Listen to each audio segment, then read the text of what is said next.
Good morning, and a very good morning to Jack the Aviator. Thank you very much for the follow, boss. Welcome one and all to this inaugural Filbert Flies BAe 146 stream, in which we are previewing a beta build of Just Flight's 146. I don't know how many of you have seen this plane already in other streams. I'm a little bit late to the party, it must be said. But I'm absolutely loving it so far. I'm not an expert on it. Goodness me, my headphones are too loud. Martin! 7 months, boss. 7 months. And Nikki at 4 months. Thank you both very much. 7 months anniversary of Club Filbert. That means I got a life for 7 months now. Very good morning, boss. And all the bosses out there. Well, good morning to you as well. Been around for some time, just didn't have time to watch due to odd working hours. Ah, okay. Well, nice you've found time, X-System. Thank you. Oh my goodness me. Alex, 7 months for you as well. Is that how long I've been doing Twitch streams? It really, I say this every time, does not feel like 7 months, but thank you all for your continued Club Filbert membership. That is very kind of you all to give me money. I mean, that's what we're talking here. It's very nice of you. Thank you. I remain faithful and haven't seen a single other stream about it. Scott, I'm pleased to hear it. Thank you, boss. And we're on a level 2 hype train, honestly, within seconds of me starting to talk. And Oski Boy subscribing, 4 months of Prime, and also, if I'm not mistaken, a YouTube member as well. So thank you very, very much. VG Maniac, good morning. How are you? Your loyalty is an example to all of us. Sam, I don't like the implications of that post, to be honest with you, but we'll let it pass.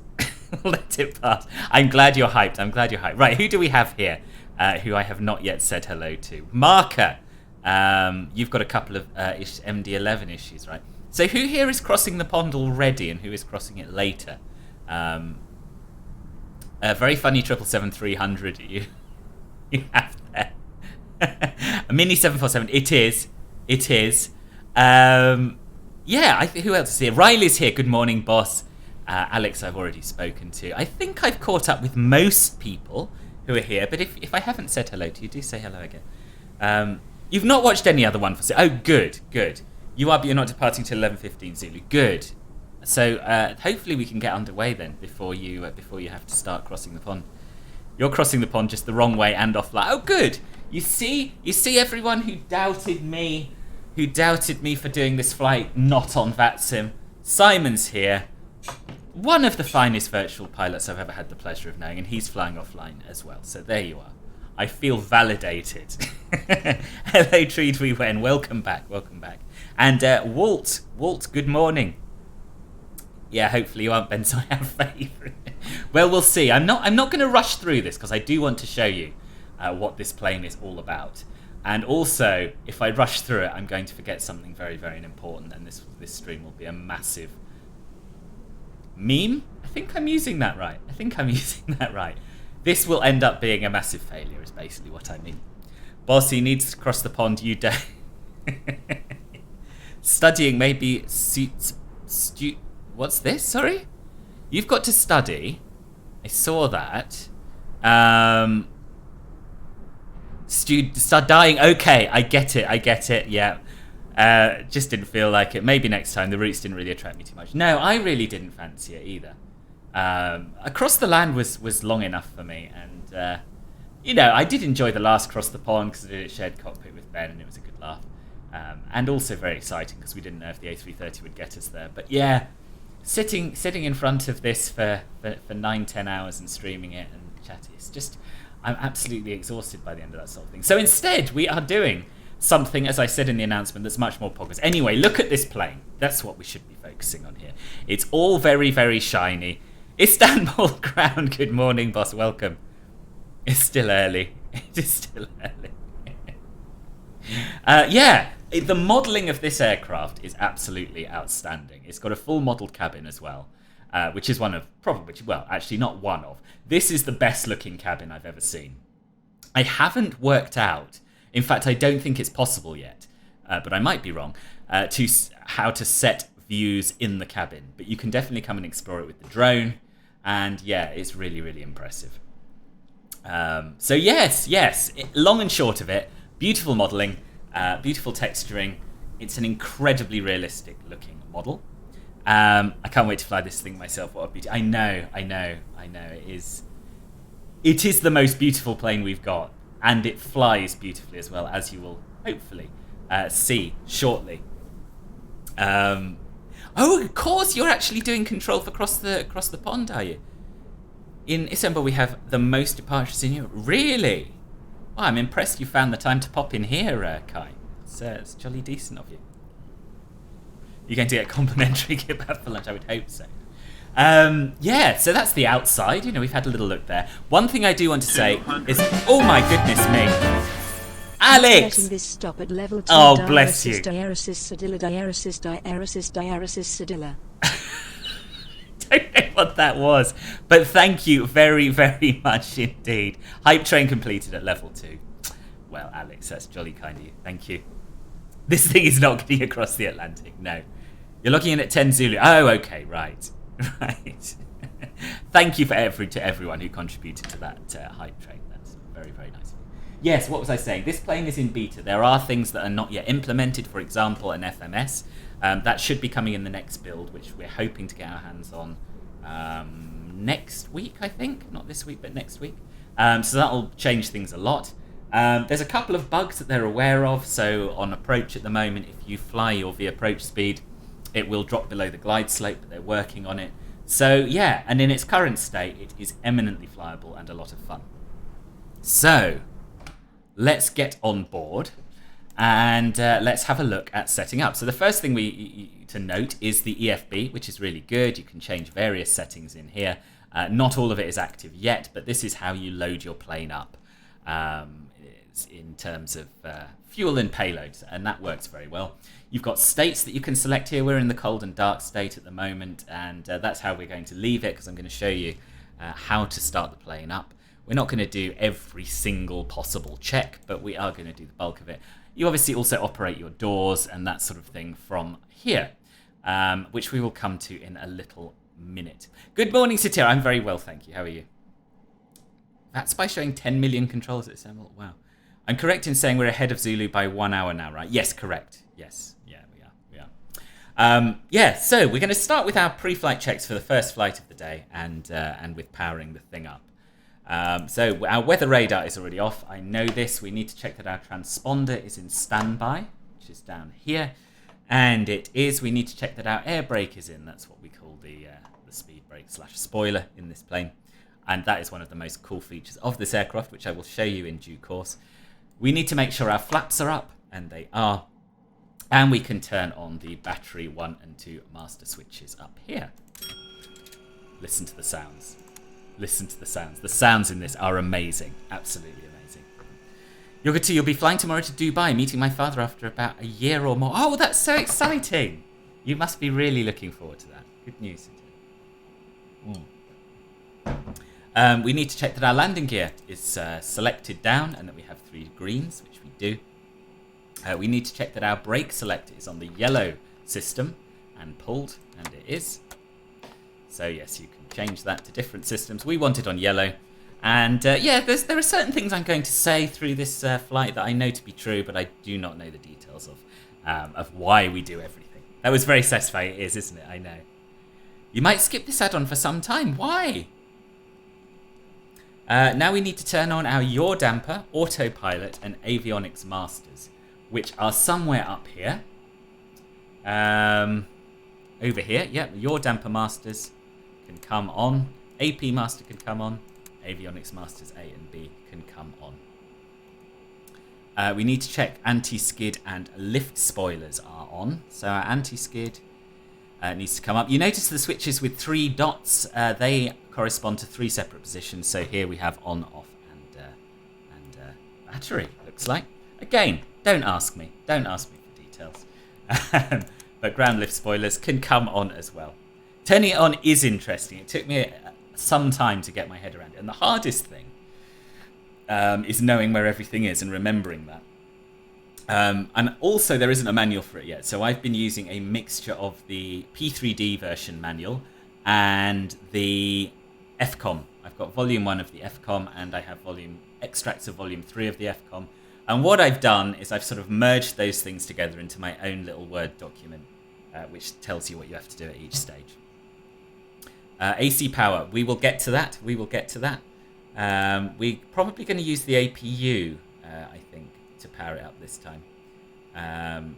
So we need to next make sure that the bus tie switches are set to auto.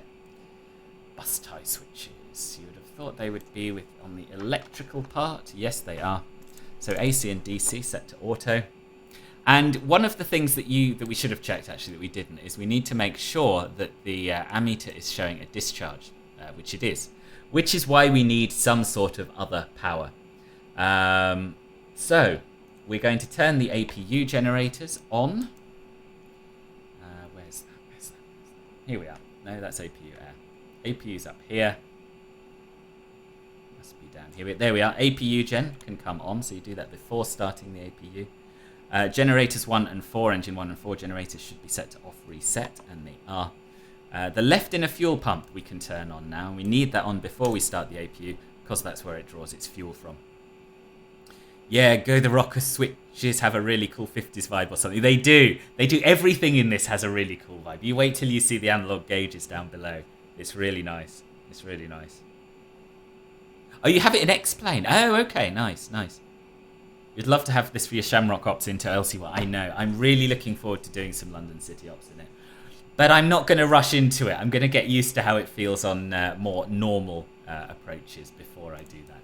Because I'm a bit of a wuss, I guess. We're going to start the APU now. So just a question of pushing that one button. We'll watch the RPM increase. And we'll pop outside to listen to it spool up.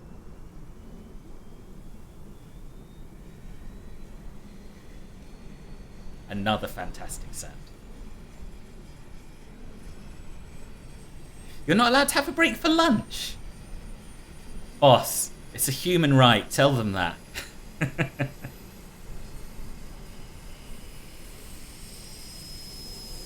that an awesome sound? You can see the exhaust. You can see the heat waves coming out of there. Very, very pog. I think you'll agree. I'm going to reposition the drone near the front door here, because that is also cool when we get to that. So you can hear that we've got some more clicks and whirring because the APU is on. And we can turn the APU air on as well to air condition the cabin. Right, now we're going to push the MWS test switch, which is over here. And that is basically going to test all of our enunciations. So we can see we've got lots of things in the NWS here which could be wrong, but which aren't at the moment. We have the master caution and master warning lights flashing, as they should be, and noises and that, innit? Bells. I like the bells as well. They're also quite retro. So that can go back to the middle position. We can then, if we want to, do a whole bunch of ground tests on the overhead panel up here. So we can test the stall warning. Sounds like a pneumatic drill. Oh my goodness me, how do I make it stop though? How do I make it stop? I've never done this before. I thought I'll just demonstrate some of these buttons. Okay, it stops of its own accord. Excellent news, I thought that was it for us. Anyway, so what you can do and should do for the first flight of the day is basically go through all of these and test all of the systems. But we're not going to do that. Pretty lights, shiny, absolutely. Yeah, a lot of warning lights. I don't know what most of them say because, you know, I don't get many warnings because I know what I'm doing. Make an espresso. That is exactly what it sounds like. You're right. It does sound like that. Just like my plane in Antarctica, yeah. But with an actual cause this time. Right, now we can turn on the AC hydraulic pump. The hydraulic setup in this is kind of odd. I don't fully understand it. Because most of the hydraulic pumps spend most of their time turned off. But anyway. So AC pump can come on. And what we're looking for here is an increase in pressure over here. And that's happening. So we know that the hydraulic pump is functional. We can turn it off. And we can turn the PTU on and off as well. We should test that in the same way. I don't get a pressurized with the PTU. I don't know if that's not implemented yet or if I'm looking in the wrong place. There's a lot of unknowns, if we're honest, about this plane. But yeah, that's what we're supposed to do next, so that's what we shall do. Zanis, good morning. Good morning. How are you? I could use an espresso as well, actually. Turn the plane on and make a coffee sounds like sound investment to me.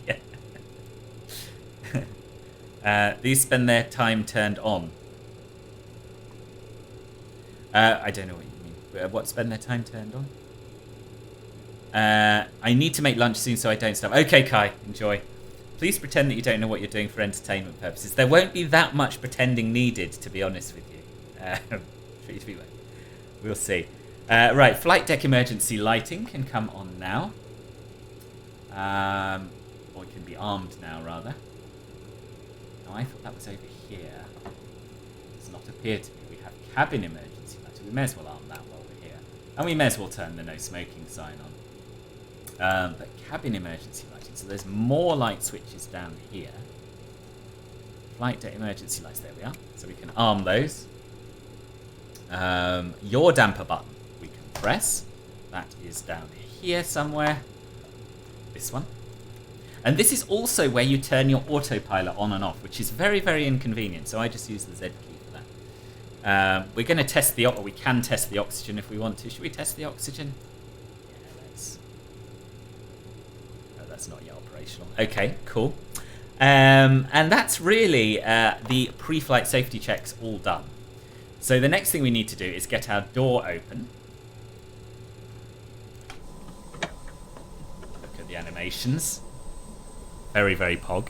And we need to get our air stairs down as well to let people on. Good morning, William. How are you? It does have a cabin. Yeah, we had a little look at that earlier, but I'll show you again now we've got the door open with the drone.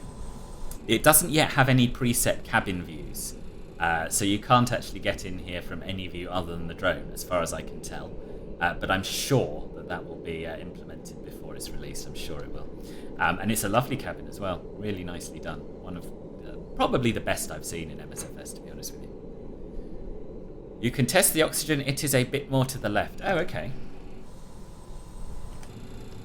It's a bit more to the left. Interesting. Oh, okay. So you can test that one, but not that one. Okay. Jolly good. Thanks for that. Yeah, very well, thank you. Very well. The door doesn't work without hydraulics, right? It's just the stairs. So the stairs need the hydraulics. So, yeah, we're going to turn the AC pump on so that we can lower the stairs. Now, up here, AC pump on, and over to the FB. Another cool animation coming right up.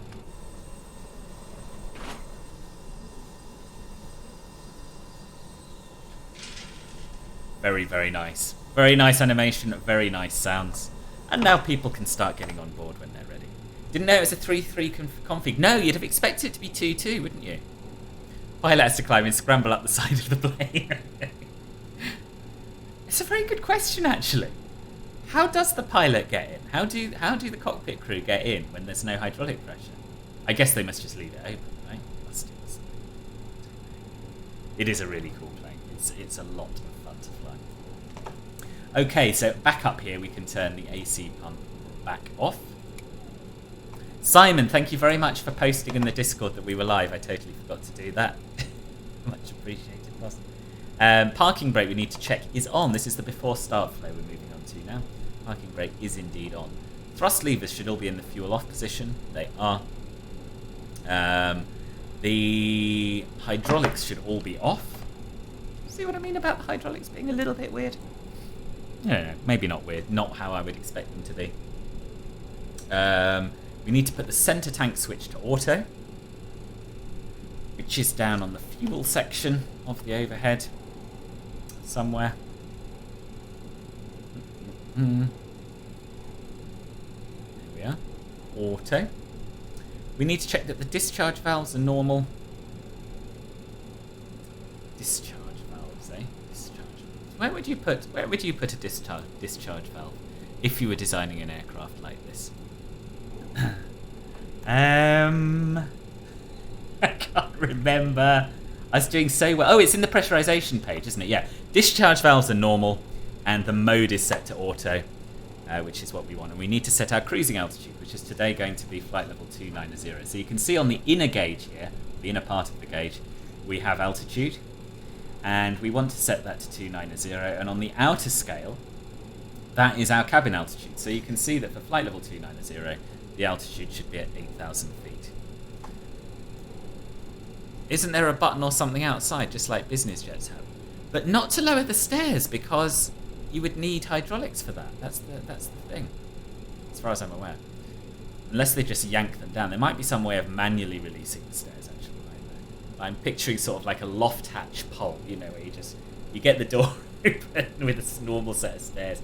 Yeah, that's probably what they do, isn't it, with hindsight? They probably, for the first flight of the day, have to use a set of external stairs, push them up, and then open the door, yeah. We got there. Love the detail on this plane. Just Flight really took their time with it, and it shows. Maybe I'm getting slightly too excited, but I believe great things are to come with the NG3 and Phoenix 2. Me too. Me too. Yeah, I think so. We're certainly getting all the variants, the 100, 200, and 300. So I don't know if we're getting a cargo variant. I wouldn't be surprised, though. There we are. Thank you, Simon. I think standard stairs can be used to move to the aircraft by ground crew. Yeah, I think that must be it. Ice detection switch, that has to come on now. Oop. Ice. There we are, ice detection switch. This is one with a cover to stop you accidentally turning it off, which is cool. So once it's on, to turn it off, you need to lift the cover. One of the many old school features that I like about this plane, and you can see it's all scratched up and dirty because it's so old. Fuel gauges, we need to check we have sufficient fuel. In fact, we do not have sufficient fuel because I haven't put any in yet. So let's do that now on the EFB. So we want... There isn't a good sim brief profile, unfortunately, for this plane yet. So the weights and balances don't match up. Someone's had a go at one, but it's not quite there. But I'm sure there will be one by release. I read we're getting 8 variants, including 2 cargo variants. There you are. Right, so the total fuel weight we can enter with the keyboard.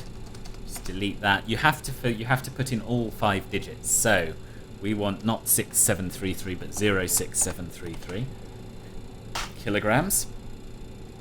And now 0 fuel weight, according to SimBrief, should be 31568. And that's taken us over our maximum takeoff weight, as is often the way with this profile. So we're going to reduce that. We're going to make ourselves a little bit lighter, and we'll just call it 29,000 kilograms. That will do, which gives us 58 passengers, forward and aft cargo of 196 kilograms. Speaking of SimBrief, I saw a Concorde SimBrief today. I need to get the link off my phone. Yes, someone asked me for... I think Satira asked me for one, and I did find one. Haven't tried it yet, but yeah. Someone has done one. Okay, so that's our weight and balance done, so we can continue on with our setting up. So we'll check our fuel gauges.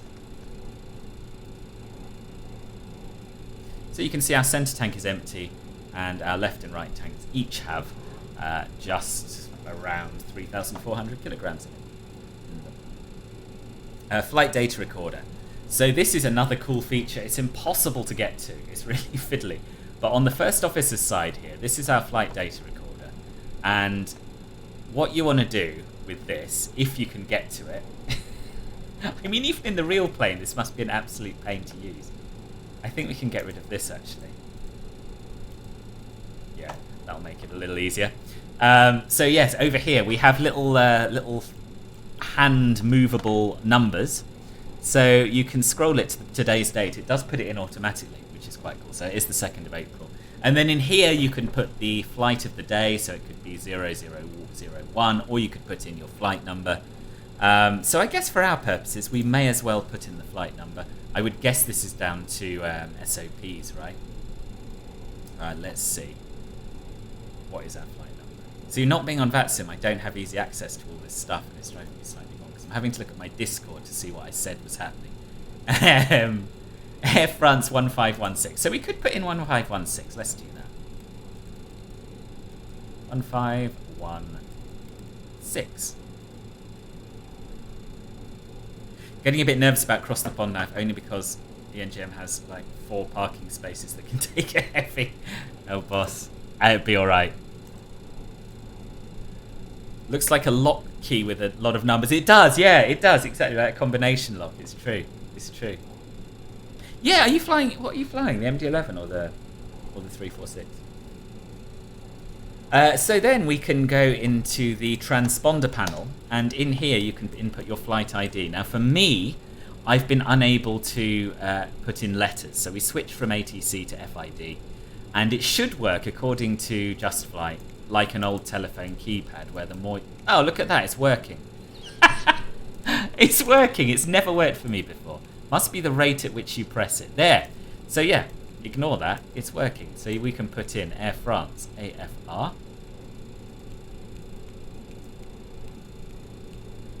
AFR 1546, wasn't it?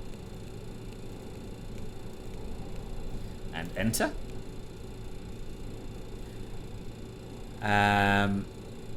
We can turn on our TMS now. Now this is the thrust management system or throttle management system. I can't really remember. But this is as close as you get on this plane to an auto throttle. And what it does is it helps you to maintain your set figures for N1, TGT, and that sort of thing. You pick the A340-600, the Rick Astley of X-Plane long haulers. Why the Rick Astley of X-Plane long haulers, Sam? They really took inspiration from the Nokia phones, or did the Nokia phones take inspiration from the BAe? Yeah, it's interesting. Which came first? So we want to turn the power on here. And the first thing we need to do is run it through its self-test procedure. And you see we get pretty flashing lights. There's lots of pretty flashing lights on this. Okay, so self-test complete. The next thing we need to do is set our TREF to the outside air temperature. And I do somewhere have the META for Charles de Gaulle. Yeah, so it's plus 4 degrees. So I guess it's warmed up a degree, because again, this automatically imports it from the simulator, which is really cool. So plus 4 degrees. And next we need to press the takeoff button, which is going to set it to takeoff mode, which will help us to maintain our selected N1%. I was considering, but the call signs got locked, so I need to deal with it. What call signs? Oh, right, so you're flying the MD-11, are you, Mark? Depends if this aircraft crashes. If it doesn't break, they took inspiration from Nokia. It's true. Top Flanson, welcome, good morning, and PM pilot as well. Can you move throttles by mouse? Yes, you can. Yes, you can. Right, so we're going to set the TMS TGT figure to our maximum climb temperature. Now, this is something I need to do a little bit more learning about. The manual says to set it to 840, so that's what I'm going to do. I don't know how you determine your TGT, though. I don't know. So we're just going to use 840. It's always worked well for me. There we are. And again, if you look at the detail on this, you've got little sort of notched gear wheels to help you set each of these figures. It's really cool. Really cool. So there we are, 840 set. N1 and target bugs, TGT bugs, set to the TMS value. So the TMS has given us a takeoff N1 percentage of 92.1. So what we need to do is input that into all of these 4 engines N1 instruments. So it's much like you would set a minimums bug or UV speeds on CRJ, for example. It's the same concept here. So we're setting a target for us to aim for. So yeah, we're going to, the closest we can get is 92, obviously. We won't worry about the 0.1.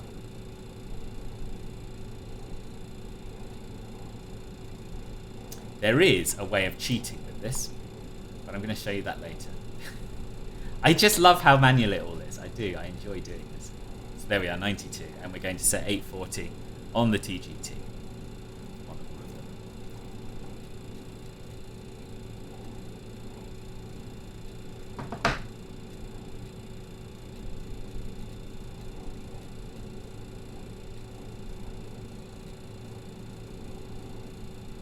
There we go.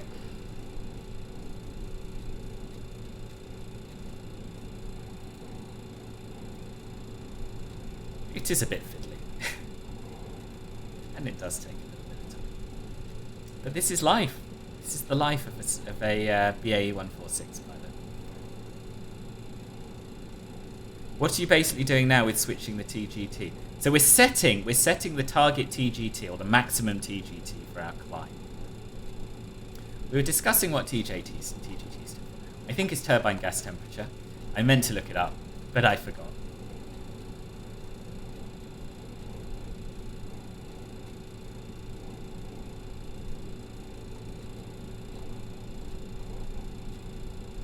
$840. And the last one. Oh, it never gives you up unless you step. Oh, it never lets you down. That's the top to say. It's never going to run around. Excellent nav. What does that mean? It's never gone below 40 FPS.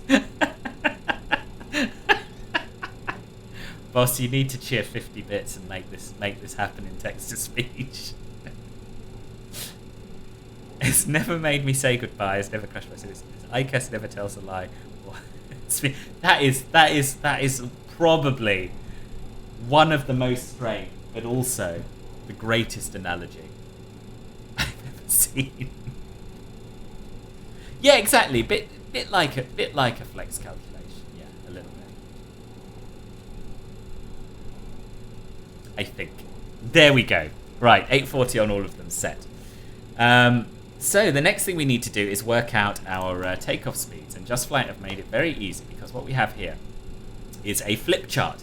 Now in the real plane, you'd take the clip off, you'd flip to the page you needed for your particular weight, but it picks the right one automatically. So our takeoff, or the closest one, automatically. So our takeoff weight today, according to the, well, no, it's not going to be according to the flight plan, is it? Because we have to make it a little bit lower. But our gross rate at the moment is 35731, so the closest 1,000 kilograms, closest ton is 36. Hence we have this. So we can set our VR and V2 bugs, and also our final takeoff speed bugs and VER bugs. Just excuse me a moment. I think there's someone at the door. Won't be a mo.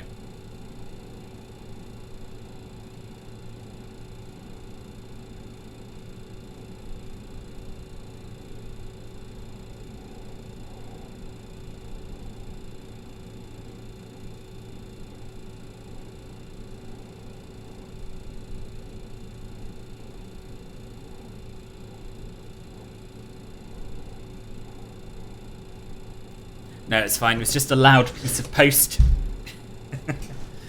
I've said all this and it'll probably crash on me halfway. No, you'll be alright. It's going to be fine. It's going to be fine. Is there a climb thrust, or do you have to set it by yourself like the Flex? So once we're in the air, I don't know. You're asking me to think ahead, and I don't know the plane well enough. So basically, you set your throttles to maintain a speed and a rate of climb. So there isn't, as far as I'm aware, a need to set any of the bugs. But I'm not 100% sure.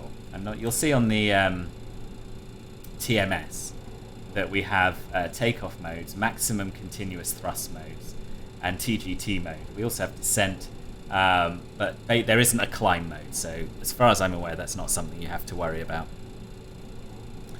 Right, where were we up to? TMS stuff, yes. Reference speed bugs. Now this is quite cool. You can wind them all around manually. So I guess in the real plane these would be pushed, with the exception of this yellow one here. But we don't have to do that. We can just click on the flip chart and it sets them all for us automatically. Isn't that cool? So you can see that we've got our first bug at 121 and our second one at 128.29, something like that. Matty, thank you very much for the follow. Welcome to the channel. Yeah. So we're doing flaps 18. Ooh, is it a bit off? It is a bit off. It's a bit off. Did I click on the wrong bit? It's usually spot on. So we'll just adjust them a little bit.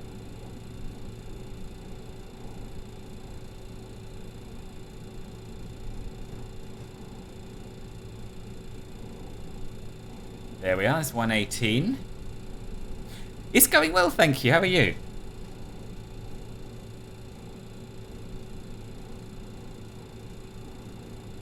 there's some weird noises going on. Plane looking really good. It is Zanis. It is. So 118, and we can adjust the other one. Our the 2 bug to 129. In fact, that one's spot on. So it's just this one was showing ever so slightly off. Although looking at it again, maybe it wasn't. I don't think it was. Because you can see the 120 line is here. So 118 is actually the one before it. So yeah, I think I might have been talking out of turn there. I might have done it spot on. I'm not taking part in Cross the Pond. No, not this time round, I'm afraid. No. Instead, we are previewing the BAe 146 from Just Flight. Right, we can now turn on the flight director bars up here. And we can switch on and tune our nav one. So we press it on here, and we turn it to on here as well. And we want to tune our first VOR. So I mentioned this earlier, but for those of you who have joined a little bit later, the FMS is not yet implemented in this. You can, I'm told, get it to fly a flight plan that you import via the MSFS world map screen. But for today's purposes, we're going to be flying VOR to VOR. So this little instrument is going to be very, very important. And our first VOR is going to be, well, it's going to be Charles de Gaulle, but that's very close, so we're not going to bother with that. We're going to tune our second VOR, which is BRY, Bray-sur-Seine, and that's on 114.1. And you can switch between tuning the active frequency and tuning the preset frequency, which it's called. D4RTSNOOB, welcome to the channel. Thank you very much for the follow. Dartson, is it perhaps? I'm not entirely sure. This is some hot stuff here. It is some hot stuff here. You're absolutely right, GB. Nice to see you, by the way. 114.5. And what we can tune in our standby and Ramsey. Am I reading that right? It's very small on my screen. I think I am. Welcome to you as well. Thank you very much for the follow.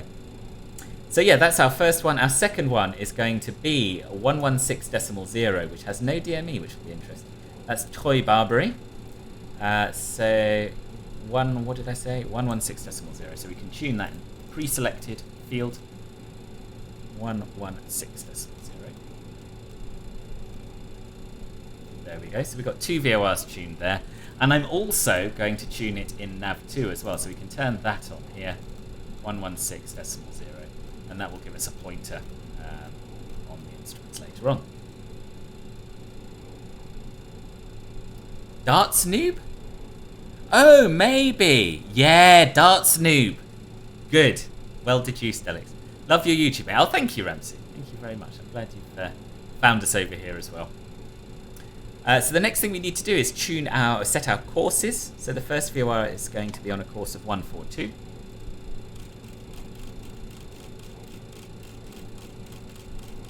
Forgot to test holding in the 787, but it works now. You're fully ready. Oh, I'm pleased. Just got around twice, haven't I? Don't scroll and read at the same time, team. It's a bad idea.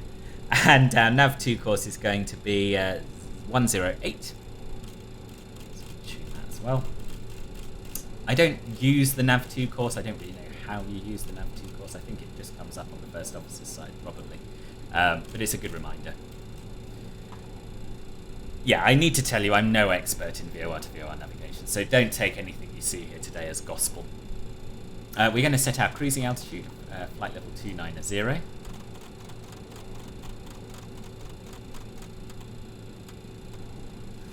we go. And what's next? ADF, we don't need it. We're not using any NDBs at the moment. HSI source should be set to nav. So we can check that here for his side and here for our side. So you can see we've got a choice between nav and RNAV.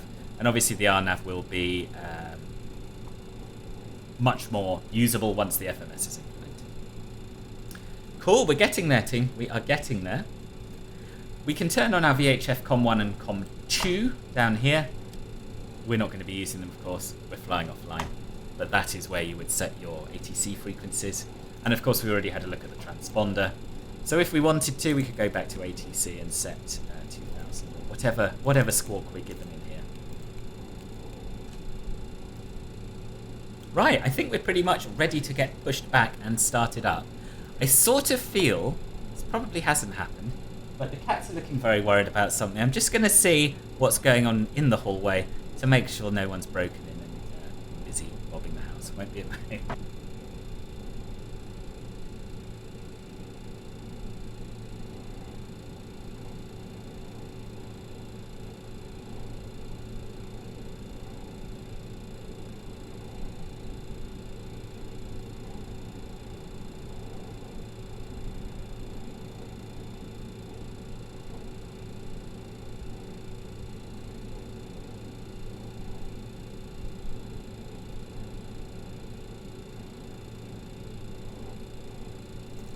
No, it's fine. There's no one here. They do see dead people sometimes, so it's probably just one of those. I just suddenly thought it would be really awful if I was being robbed and the first I knew was one of you telling me on stream that someone's stealing the telly from behind me. So it's worth a look, you know, worth a look. Right, come on then, come on. We're going to get the air stairs up and then we're going to get ready for start. Did we even? Yeah, we did put the air stairs down. Okay, so over to the FB again. No. First, make sure that the AC pump is on. Over to the EFB. Stairs. Streamer gets robbed on stream. Yeah. Look at that. Beautiful. Beautiful animations. Really, really impressive. It's true, it would get me. It would go viral. Maybe this is what I need. Maybe I need to stage a break-in and robbery on stream. Then I'll at the very least get on Flight Sim Best, right? We'll close the forward passenger door. Sorry, you missed that. But you saw it open, that's fine. We'll remove the chocks as well, parking brakes set, so we can get rid of those. There we go. And the chocks were modelled, you probably noticed earlier, and now they have gone. Right. Now, this is something I learned quite recently. If you don't want this EFB here because it kills your immersion, you can click on the little magnetic compass card down here, and it goes away. So now it's all very realistic and old school. Wouldn't be the first person robbed on street. Really? That's the deal with the that's the deal with the devil. It is. It'd be traumatic for all of you. I won't really do that. No one is getting on Flight Sim Best with their upload schedules. That's true. It's true. Right. Now, I think we turn the AC pump off here. The manual is not explicit about this. It's a very, very good manual. One of the best I've seen, and it's taught me to fly the plane very quickly. But yeah, some things I'm not 100% certain on. We're going to make sure that the fasten belt sign is on. I don't think we have turned that on yet, so we'll do that now. Someone tell me to switch it off. Also, when I'm concentrating on this plane, I forget a lot of basics like switching to standard pressure. So someone remind me about that as well, please, when we're climbing through 6,000 feet. Again, this is contrary to what you'd expect from most aeroplanes. You have to turn off the APU bleed for engine start. So we'll do that now. We'll make sure that the pack switches are off, and they are. And we'll get pushed back. I haven't noticed a tug. Do we have a tug? No. Ugh. There's one over there. That's no blooming good to us. Anyway, we'll get pushed back by magic if need be.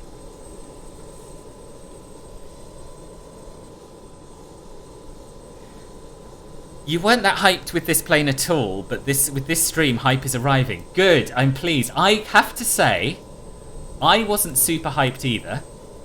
I thought, oh, I should ask for a copy of this because people will be interested in it, but it's probably not for me. And the reality is, I've flown it a few times and I'm absolutely besotted with it. It's just brilliant. Yeah, no pushback tug coming.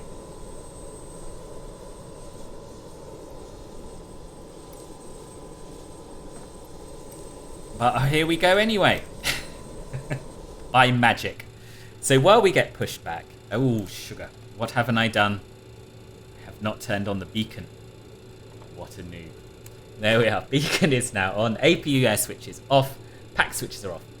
And we can turn on all of the fuel pumps now. So we've already got the left inner one because it's powering the APU. Right inner, right outer and left outer can come on. And we should make sure that the start power switch is in normal. And it is. We can turn the start master on. And we can move the engine start selector to engine 4. And then it's as simple as pushing the start switch here. More beeps and cool stuff. And engine 4 will start.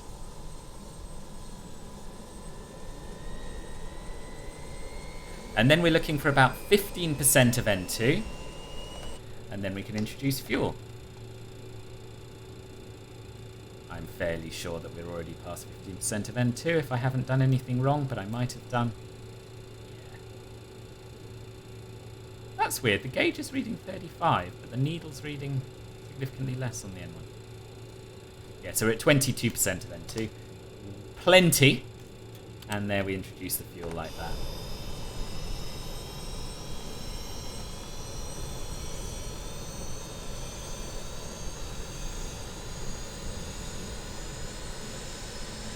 Creepiest thing on stream I've seen was when a female Japanese streamer had a hand reach around the door behind her and pulled back. Turning out a stalker found out where she is. Oh my god, that's horrific. That is the most horrific thing I've ever seen or heard of. Is she alright? Texture is looking superb. It is. It is. It's awesome. So once this engine's stabilised, we go through the same process with all the others. So it is. Up here, we switch to engine 3. We do 4, 3, 2, 1 in this, don't we? Yeah, I think we do. Yeah. Press start. We're looking for engine ignition A and B on. And starter operating. So that shows us that the engine is starting. There's 10% of N2. There's 15%. And we'll introduce some fuel. And also set the parking brakes while we're in here. Now the magical pushback tug has disappeared. Does really look like a baby set before. No, I know. Coffee machine, stall and horn and hairdryer engines. Yeah. But the engine animations are really good as well. Sounds animate. It's the whole package. It's the whole package. I'm sure it will, Alex. Tazzy, welcome. How are you?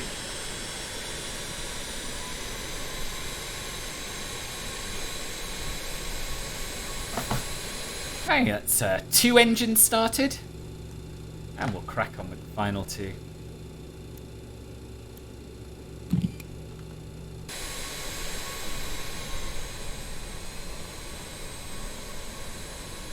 She ended up moving house. God. Melon, that is the creepiest thing I've ever heard. That's awful. Beer Slayer 805, welcome to the stream. And thank you very much for the follow. Good, Morris has put in an appearance. Morris, say hello to the people. Or at least look at the camera briefly. No. Alright then, settle down. It's going to be hard not to get this because I need the money for the 737. I know. But it is really good. But it isn't cheap. So, yeah. Oops. Wrong button. This is something I did the other day as well. I went for this start button rather than the engine start button and I switched off my APU, which was suboptimal. That would be very creepy. Too many engines for me that I've never imagined a regional plane with 4 engines. I know. It does seem a bit excessive, doesn't it? It does.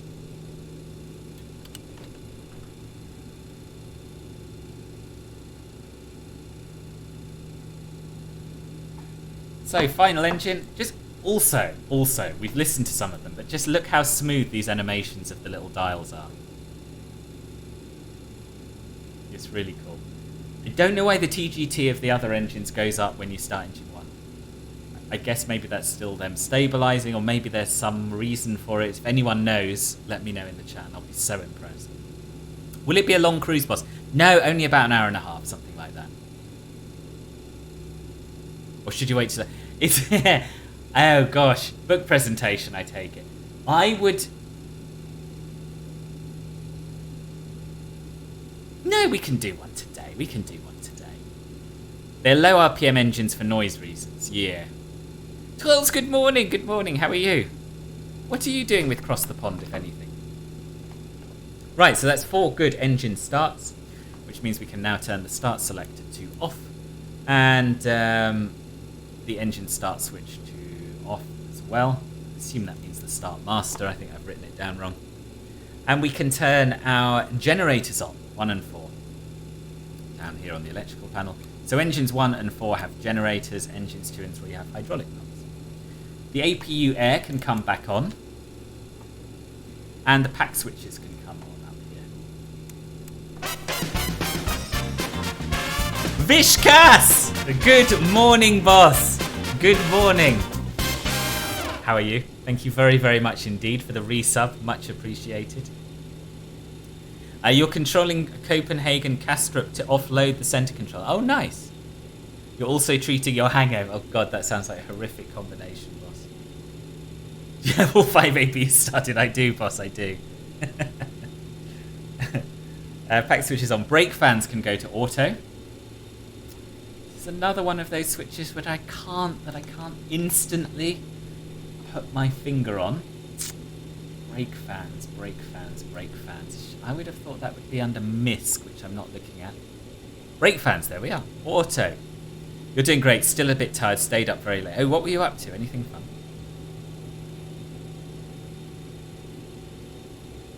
Good morning's 2 words, boss. But anyway, yes, good morning, everyone. Everyone's always very excited to see twirls, and rightly so. Engine 2 and 3 hydraulic pumps can come on over here. The ice protection panel heater switches can come on. So all of those can be switched up. And the transponder can go to TA. It at no point tells you to switch it to TARA, which I find a little bit odd. But seeing as there's not another plane in the sky today, TA will be plenty for us. We can set our flaps for taxi now, or not for taxi, but we can set our flaps to the takeoff setting prior to taxi. I meant to say flaps 18. We're going to check our trims down here. So that should be centered, that should be centered, and this one should be towards the bottom of the green bar, which it is. And we can do the config check as well, but we'll do that on the move because otherwise we get an alarm about the parking brake being on and the flight recorder being off. They automatically, the flight recorder automatically comes on when the plane is moving, I believe. It isn't here. I'm so used to spell good morning in one word. Oh, really? Oh, in Dutch? Yeah, but everything's one word in Dutch, boss. And in Danish. You started treating the hangover last night already. Made some frozen nuggets at 2 a.m. Nice. What was the occasion for the night out, not the frozen nuggets? I was referring to how you spell Vishkas because you called it... Oh, yeah, you did, yeah. I don't even know if I'm pronouncing his name right, to be honest. So today we are taking off from runway 08 left. The winds are strong and crosswindy, but that's our best bet. 18 knot crosswind we're going to have. So we'll see how that goes. Parking brake off. Advance the thrust levers ever so slightly. Away we go. How the hell do you get off this apron? Assume over to the right. We'll see. The occasion was passing the theory. Oh, right, yeah, congratulations on that. Don't know if I've congratulated you already. So you're out with all of your ATC students, I take it.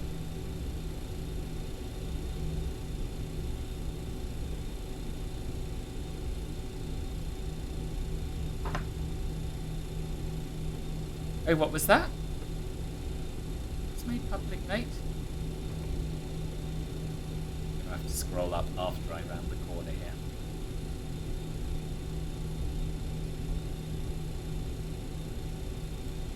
Oh, match schedule, right. See which matches you got with your 3 random World Cup. You've got Argentina, Mexico, Portugal, Uruguay, and Tunisia, France. You get to see Messi and Ronaldo in what could be their last World Cup, and also the defending champions. France. Oh, that's so exciting. Yeah. Yeah, what a good reason to stay up late. That's really cool.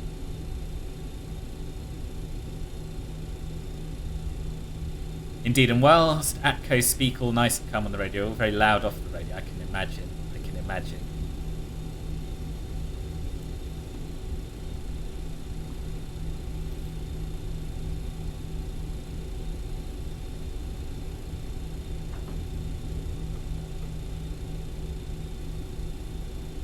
So we've got a ground speed readout down here. So we'll try and keep it to 10 knots in the turn. Yep, APU air is on, boss. Oh, am I not on... No, I'm not on Volanta. Hang on, I'll load that once we're around the next corner. Good spot. Thank you, boss.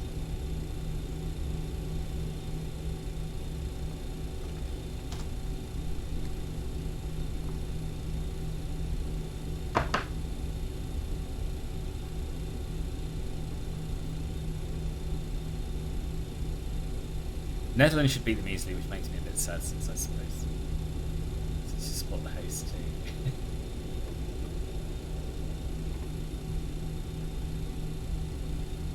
So this is of course the Asobo default Charles de Gaulle, which has got better since release with the world update, but is still not amazing.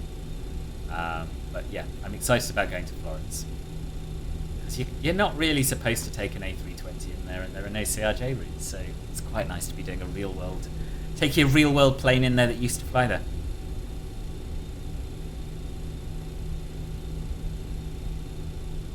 No, I'm not flying on VATSIM today. For multiple reasons. Multiple reasons. Mostly because of Cross the Pond. It's just going to be manic. Soundarow, welcome to the stream. Thank you very much for the follow. So, yeah. There's going to be a lot of traffic in the skies because across the pond, and there'll be me requesting vectors for departure from Charles de Gaulle because I can't do an RNAV departure at present, and yeah, that wouldn't be ideal. And then requesting VOR to VOR. It's a lot of hassle. Also, I want to show you the plane and concentrate on that rather than concentrating on ATC. And also, I'm a wuss. Anyway, those are the 3 main reasons. I don't like flying planes that I'm not super comfortable with on that sim.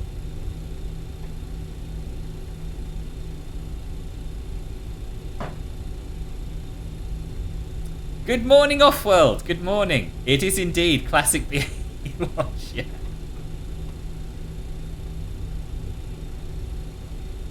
What did Scott say? What have I missed here? I see only a reply, but no actual message. Oh, lucky about the ticket. Yeah.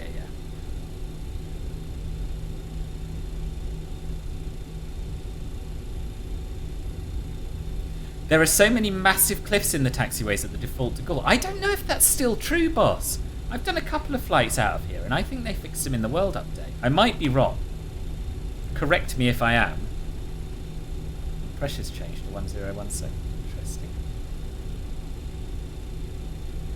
You think it's a good decision? Thank you, Jules. It's nice to have some support. Had very little so far. Just disappointment. There's no add-on Charles de Gaulle. No, there's only the Asobo one, but it is handcrafted. All of them are good reasons. Thank you. I think it's respectful to the controls to at least get a little used to your plane before going on that. Yeah, I agree. But yeah, the actual scenery here is not too bad. It's obviously not as good as what Gaia have done with world updates, but it's passable. It's a passable de Gaulle. It's better than the Heathrow, I think. Definitely better than the Schiphol. Rule of thumb in Dutch is basically you can combine up to 3 words. But okay, for example, aansprakelijke. Christ almighty. Now I'm going to give this a go. I like words. Aansprakelijkheidswaardeverstellingsveranderingen, which basically means liability valuation changes. And as you can see, those are 3 English words. Yes. Right, cooked your brekkie. Nice. Good for you. coming across the pond tradition, this, isn't it? Proper fry up. I might have one for lunch, actually. Yeah. Okay, anyway, enough about food. We've got a long way to go before I think about lunch. When I flew out of it the other day, I was met with a fair few bomb crates in the taxis. Oh, really? Oh, I could be wrong then. I could have just been lucky and not gone down those taxiways. Are the taxiways that patch between concrete and asphalt in real life? Don't know, boss. I would imagine so. I don't imagine it's pure fiction. I don't know.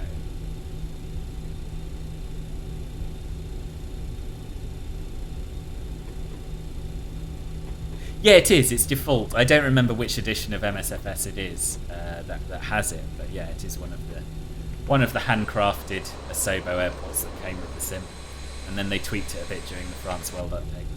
Oh, hello. Let's try and follow the taxiway line, shall we? Default with some velvet. I like that description. Yeah. Taxiways go weird here. I have got a chart in front of me. This is how they are. Why they can't just go in a straight line, I don't know. This is Romeo November 1. We're about to enter. Probably should have sidestepped to the left a little bit before, but anyway. Tom! Good morning, boss! 5 months of Club Filbert over here. Thank you very much indeed. And welcome to the stream, boss. All English has is anti-disestablishmentarianism. Yeah, that is our best word, and it's not a patch. Captain Anubis, thank you for the follow. Welcome to the channel. Welcome to the stream. Right, I think we should take a left now. No, we'll take the next left. We're going to take the next left.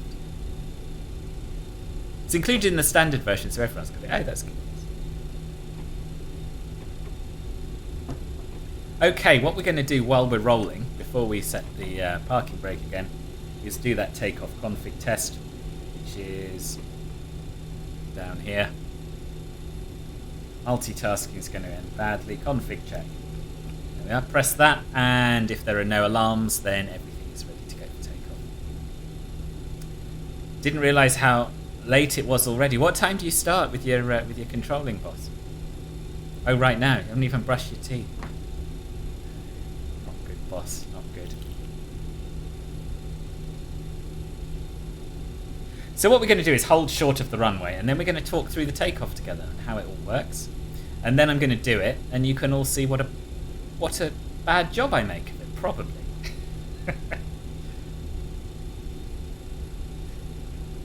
And I know there's nothing you people like more than finding faults in my flying. Little treat for you there. Yeah, good luck, Trolls. Good luck. I hope it goes well. England's group is probably all the talk over there. Not that you follow football, Philbert, but you'll probably hear about it either way. Oh, good news or bad news for our group? I haven't heard anything about it yet, to be honest with you. Then I haven't really seen anyone who's into football yet. Hey, those hairdryers on the wings have gotten the plane in the sky before. They'll do it. Oh yes, I'm very, very confident that we'll get it in the sky. I'm just not 100% confident with the speed management as we do it and during the climb, but we'll see. I don't remember there being craters in the taxiways last time. Well, nothing too major. I remember some slight dips in. Yeah, it could be, Scott, that you've got a scenery conflicting with it, like I did at Denver. You may remember. I mean, that was horrific. I had to take a run up to get onto the apron. But yeah, I'm pretty sure for me it's all right. We'll see. Oh, I haven't even started my Volanta. It's not BA46, it's B461, isn't it? Anyway, whatever. We'll sort that out in the sky. We'll import the flight plan, and then at least you can see what's going on. Oh, there's not actually any ATC at De Gaulle. I just assumed it was going to be busy. There's one excuse out the window. England, USA, Iran, and either Wales or Scotland. Okay. Thank you, Voiter. Are you underway with your pond crossing yet? It'll be Top Banter and Anglo Group and Yanks again. Yeah. No, that doesn't sound. I mean, with my very limited football knowledge, that doesn't sound like a bad group. Okay, right. Come on, plane time. Let's see. We want to set the runway heading. I haven't done that. I don't know why I didn't do that. 084. And what we do to set the heading, it's not actually in a window up here. It's old school. We have to look down here and twiddle this knob to get the bug to 084. Here or thereabouts, doesn't really matter. I mean, it does. Clearly does, but it's very hard to see on a screen. I think that's about 084. And we'll go through our checks. So flaps are 18, rudder and aileron trims, we'll recheck those are still centered. They are. And the elevator trim is at the bottom of the green band, as it should be. We've done the config check. We're going to put the continuous ignition switches on now, 1 and A and B. The AC pump needs to come on now, presumably to provide redundancy, hydraulic redundancy, in the event of an engine failure, I'm guessing. Landing and strobe lights can come on. So the strobe light is up here, strobe lights are up here, landing lights are here. They have 2 positions, only one of which I'm making use of today. That's to switch them to taxi lights, and then all the way up for landing lights. We can turn the runway exit lights on as well. We're going to confirm that the TMS is on and that takeoff mode is engaged, which it is. You can see that little green triangle. And the N1 ref is showing 92%. 92% on all the engines.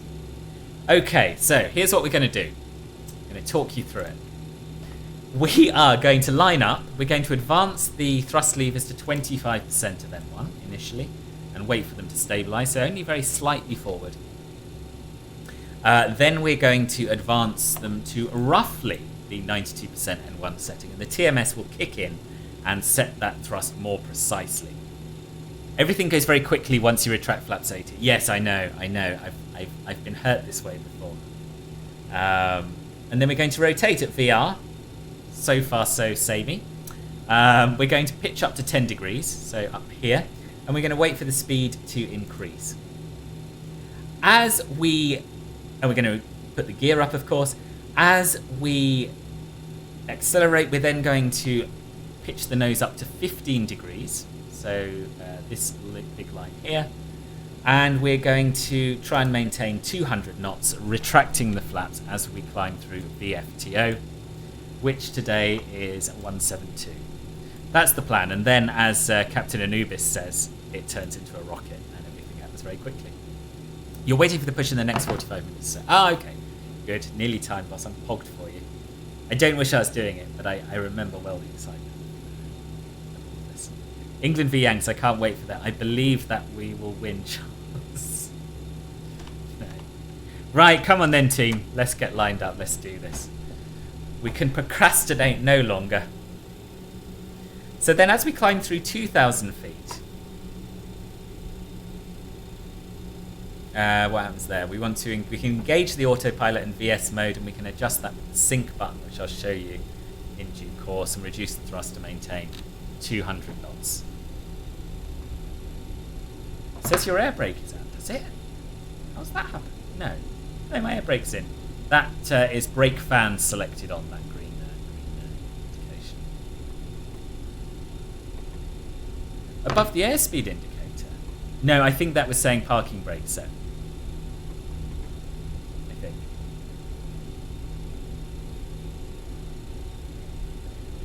Right, so let me just have a quick look at my flight plan. Because I think we're going to take off on runway heading and then intercept the VOR from this direction.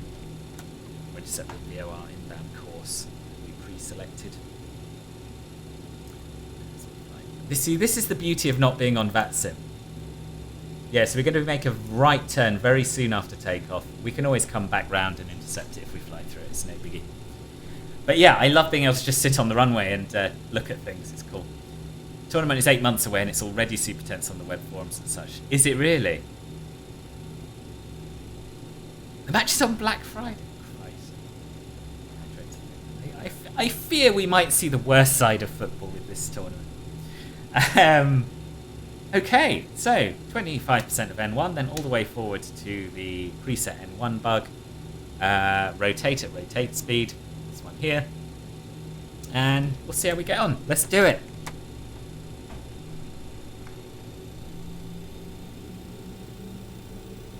25%. TMS sets takeoff. Engines all the way forward.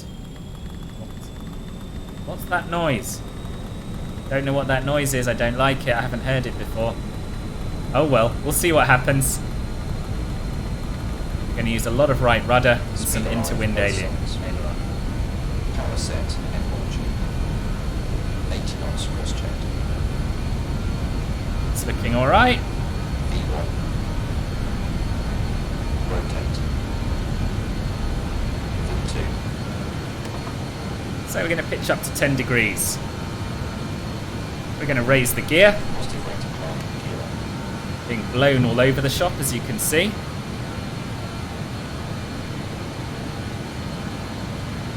And we're going to start slowly pitching up to 15 degrees.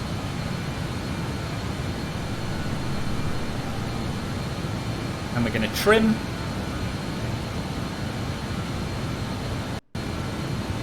I'm just going to bring the pitch down a little bit. Slightly concerned that we're not picking up this VOR still. But whatever, so we'll cross that bridge when we come to it. I'm going to pitch down a little more. Let our speed build up. And I'm going to engage the autopilot. We're going to set it to heading mode initially. And as I said earlier, it switches down here. FTO, safe line speed, slow to flaps. There we are, flaps can come up now. So we're going to be in heading mode, and we're going to set VS mode, and we can adjust that as we need to. And we're climbing just less than 200 feet per minute. And now I'm going to show you this sync button. So what that does, to change the vertical speed and various other parameters, I'm just going to fly straight ahead for now. You press the button that you've set to sync. You put the nose where you want it, so 15 degrees nose up perhaps for now. And then you press it again and it will set it there. So it will set us on a 4,000 feet per minute if we let go there, which is a bit much. 2,500, 3,000 should be about right. Press it in again and then it will maintain that vertical speed. Or if we're in IAS mode, it would maintain the IAS. And we'll give it a bit more thrust to get our speed up to 220. There's that noise again, don't know what it is. Okay, so now I'm going to check my VOR tune because we want to be heading... I've done it wrong. It should be set to 114.1. That's why it's not picking up VOR. And now it is, and we're 41 miles out. And we've just crossed through our radial, so we can make a turn round to the right to intercept it. Always fiddly these knobs on any plane.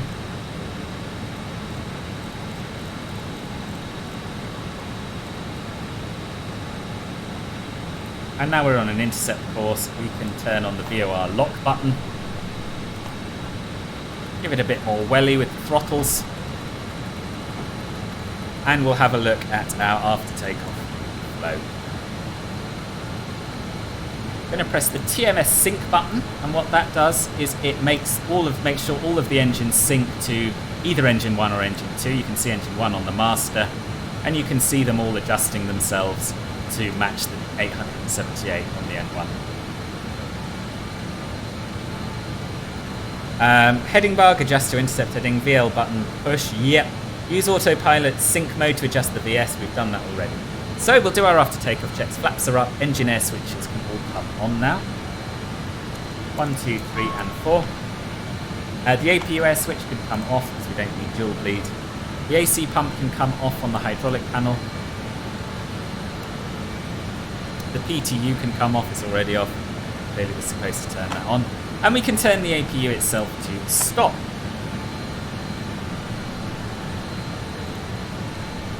So at 10,000 feet, which we've just passed, set standard pressure.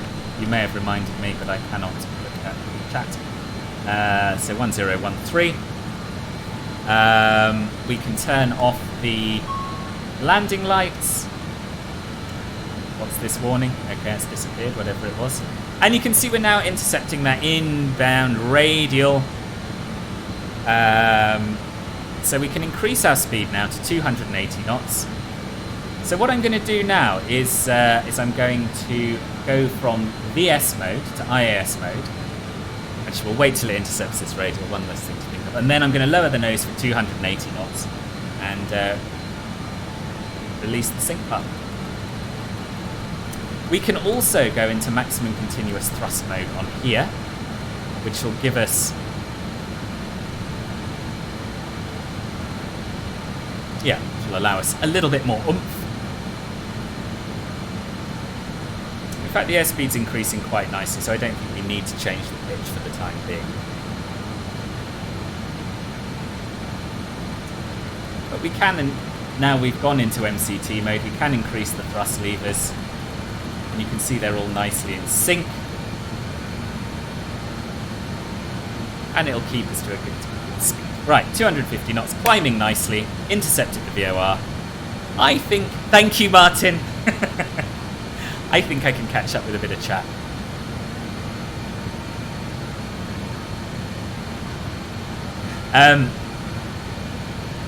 Just in time for takeoff, William.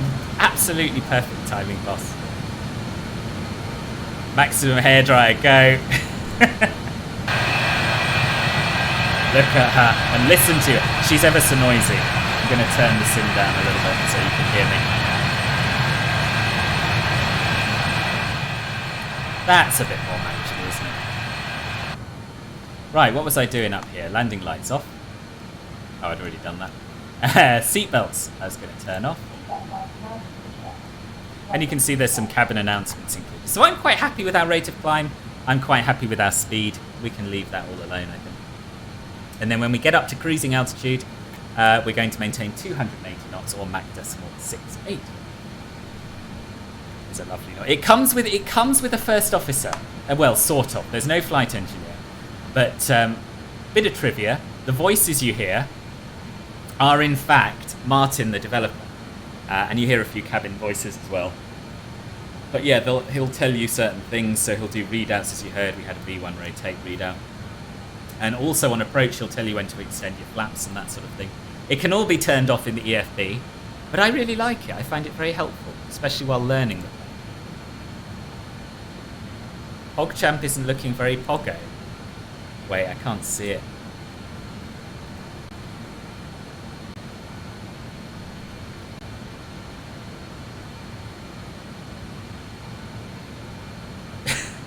I don't know where that was. Lost it.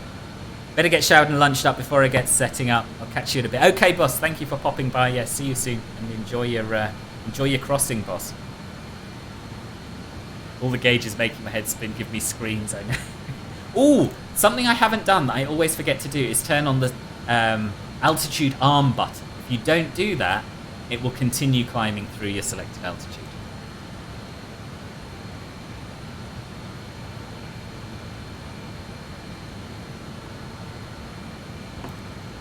What's this about? No more football stuff. Oh, right. Yeah. Human rights in Qatar, eh? The daytime lighting looks really good above the clouds. It does. It does. You can only book tickets through the official accommodation website. There won't be hotels inside.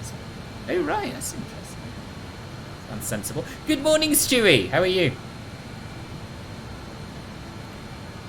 So if you're new to the channel and you haven't yet clicked the follow button, I would love it if you would do that.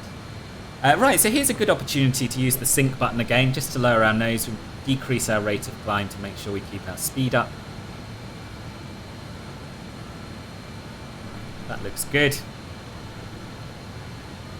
And that's such a cool feature because you actually get to do a lot more hand flying than you do in most planes. You can't change the VS, you can't change the IAS target. You do it by changing where the nose is pointing. Doing good. Oh, I'm pleased. Yes, yeah, I'm doing very well. Thank you. Everything's going very well with this plane so far. So, yes, I'm a happy bunny. It is quite important to keep your heading bugs synced in this plane, especially flying VOR to VOR, because of course we will enter at some point the zone of confusion where it won't be able to accurately track the inbound radial. And we'll want to go into heading mode while we tune the next VOR and set the next course. Which we can do now, actually. We can pre-select the next VOR. So it's going to be TRO, TOI, which doesn't have DME. So we're just going to be following a bearing, and we'll try it. 116.2. I've already done it. I'm way ahead of myself here. We want to head 108 towards that.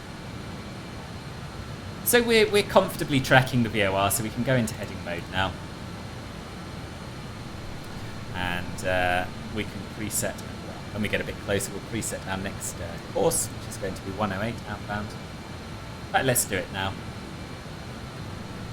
108.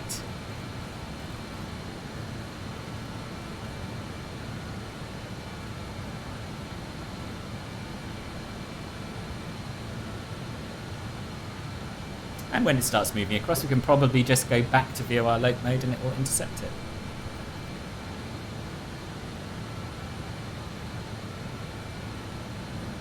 Oh, no worries, Stewie, no worries. You read on Discord that I crashed this plane in Paris the first time I tried it. No. That's absolute lies. I haven't crashed this plane once, boss. And I haven't landed it in Paris either. So I don't know where that's coming from. I really don't. Right, let's switch these frequencies. Back in VL mode. Ooh, it's not doing it. Okay, let's adjust our heading.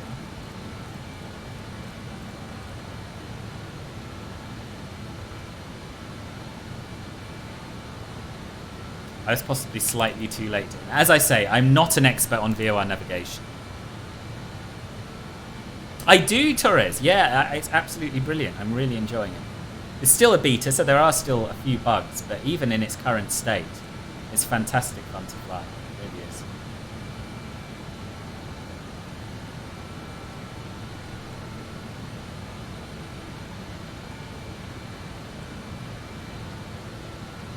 So what we can do, rather than, because we don't have any DME on this VOR, we can actually measure our distance from the VOR that we just left. So if we tune that on VOR 2, or nav 2, that was 114.1, we should get a DME readout here. Yes, so we're 6.8 miles away at the moment, and you can see that we have a pointer pointing towards it. And we know that this leg is 28 nautical miles, so when we're 28 nautical miles out, we can make a right turn towards our next VOR, which is Dijon, and we'll want a course of 140.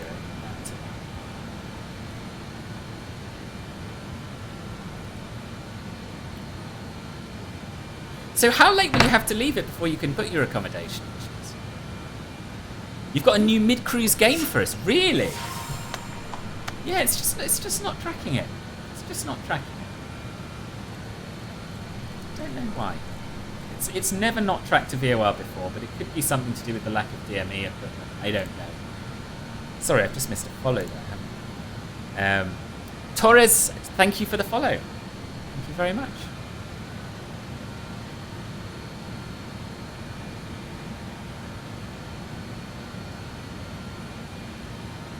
Maybe it was the crash. Oh god, yeah, that would have been it. Yeah. Yeah. Yeah, I had a crash on the club field at Silverstream. That was bad. I stalled facing a mountain, and it was not good. Right, so we're watching our speed increase. Now we're at cruising altitude, and as I said, we want to be at Mach 0.68, which we're actually passing now. So I'm just going to bring the thrust levers down. We're at Mach 0.7, so we want to just come slightly south of that. I'm intrigued. Does the MSFS version of this aircraft have an FMS? Not yet, but it's coming. So we're flying VOR to VOR today. But the next build, hopefully, will have one. Will have an FMS. And certainly the release build one. It's a work in progress. No deadline for booking your accommodation, all down to availability. Okay. Yeah, what's the new in-flight game, Alex? I don't think we'll play it today because I want to concentrate on the plane. But next stream, I'm up for something. Oh, that clicking noise is the trim, isn't it? It's the auto trim, I think.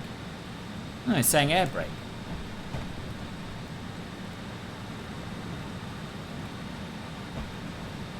I wonder if I've got some kind of controller conflict.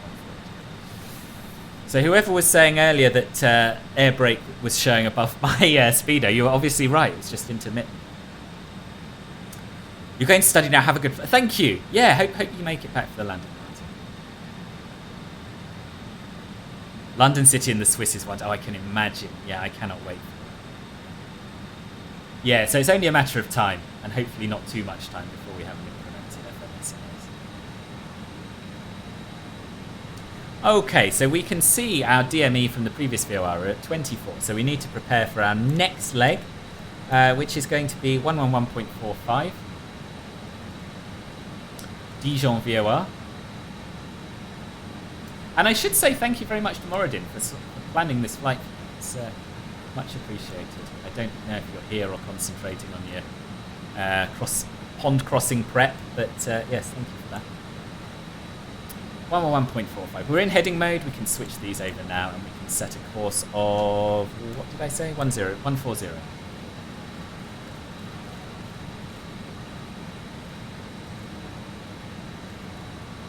And we can go back into VOR lock mode, and hopefully it'll intercept this one. Yes.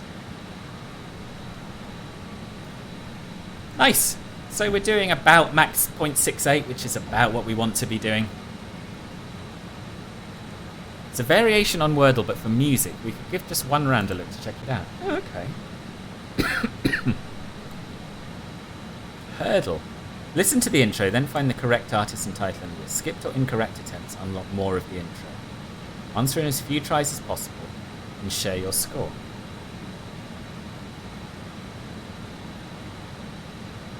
But how do you play it on stream, boss?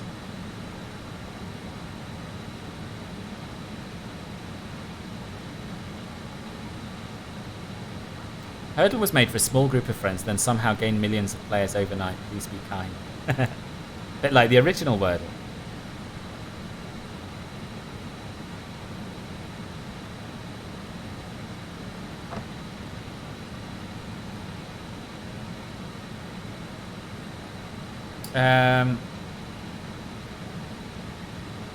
Okay.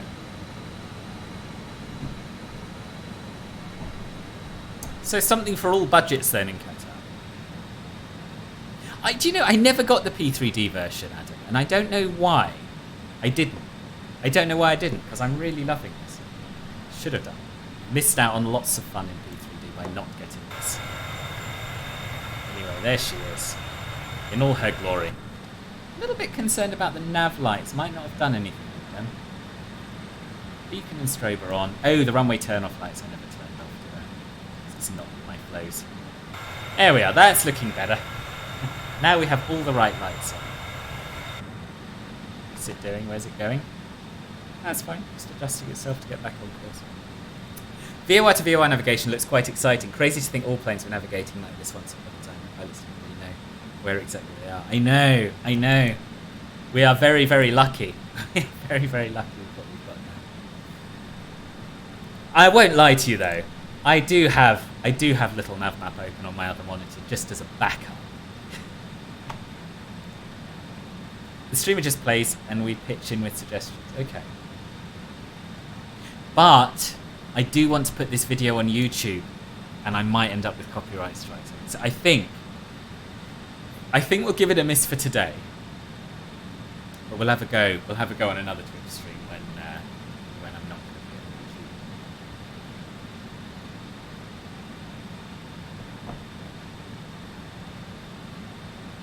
on YouTube. Oh, okay. It's quite a good idea, actually, isn't it? Sort of pre-build workers' accommodation and then rent it out for. It's a great plane. I wouldn't fly this on VATSIM though, I don't think, because of the VOR. Yeah, but Scott, by the time it's released, you won't be doing VOR navigation. You'll be able to use the FMS and do proper LNAV and maybe VNAV. So yeah, it should be a lot more straightforward.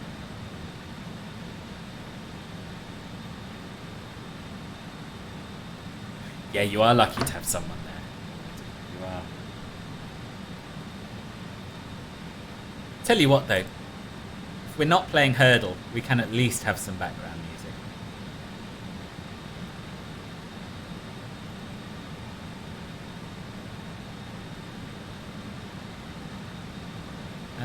What should we have?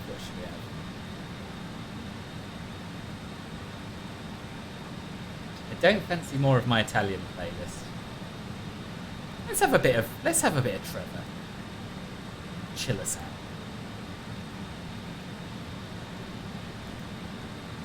Flight rates are crazy as well. I bet they are.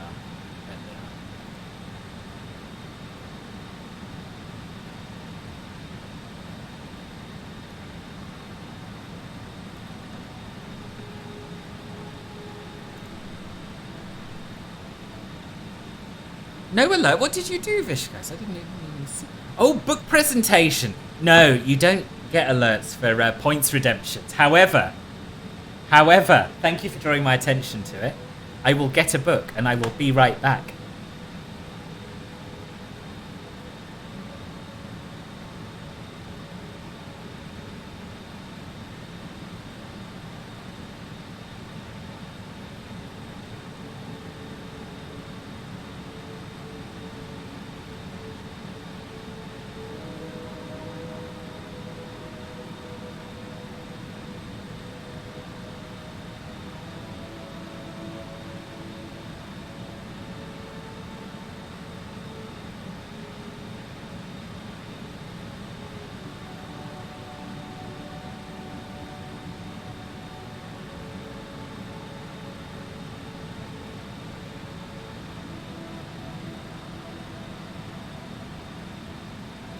Don't really know why I bothered muting my mic there, but anyway, here we are.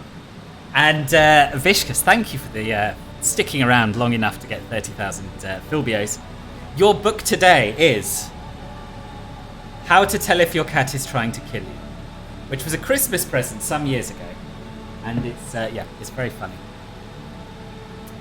So let me find a good example.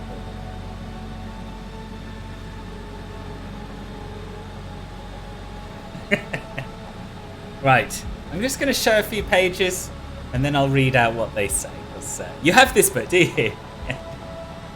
So it starts off with some sort of basic examples. Kneading on you. You may think this is a sign of affection, but your cat is actually checking your internal organs for weaknesses. Excessive shoveling of kitty litter. After using the litter box, your cat needlessly kicks litter around, most of it ending up all over the room. Yes, this is practice for burying bodies. Quite a few people have it. Awesome. Staring contests. If you get caught in a staring contest with your cat, do not look away. Looking away will send a signal to your cat that you are weak and an attack is likely to follow. Bringing you dead animals. This isn't a gift, it's a warning. And also a biohazard, yeah, indeed.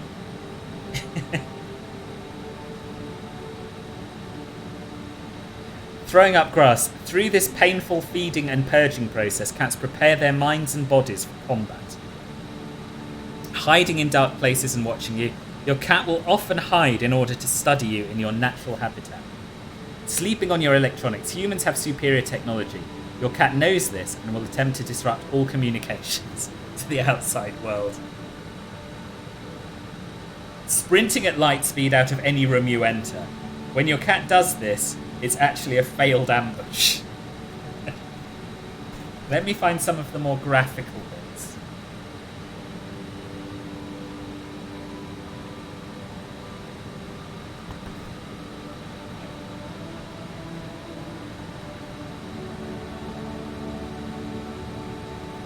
The direction of ears explainer is quite good. My cat is looking at me right now as I clean her litter box. Yeah, I need to do that. It was used very shortly before the start of the stream. And some of it is just bonkers. Cats love howitzers. Heavy artillery reeks of death and glory. Cats love commandeering cheetahs, cuts down on travel time.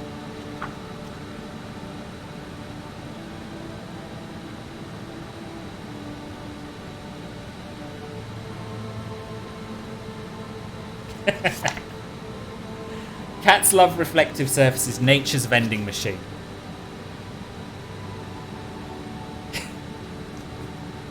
So yes, that is a presentation of how to tell if your cat is plotting to kill you. Great book. Yeah, it was a Christmas present, birthday present, I think, from one of my friends the first year I had Morris and Mildred.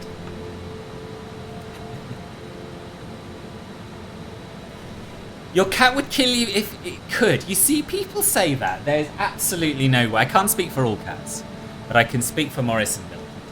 They absolutely would not kill me. Even if I'm unfortunate enough to die, they're not going to eat me. We'll see. We'll see. Well, I won't see. You might see. In the unlikely event that I collapse while on stream one day. Thanks for showing it was never getting a cat. Right, we're 10 miles away from our next waypoint. So we need to plan for the next turn. And I've lost my... There it is, right. So after Dijon, we're going to Saint-Pré. Don't know how you pronounce PREX, to be honest with you. 113.9. So again, we're going to pre-tune it. 113.9. And the course is going to be 127. So let's go back into heading mode, having synced our heading.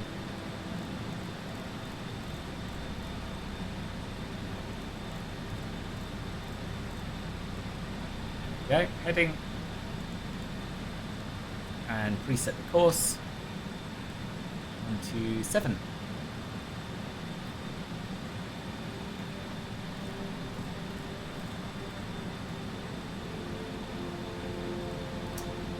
And we can switch those over. And we can re-engage VOR loc mode. Shouldn't really make a right turn to intercept it. It would be fine on its present heading, but we'll let it do.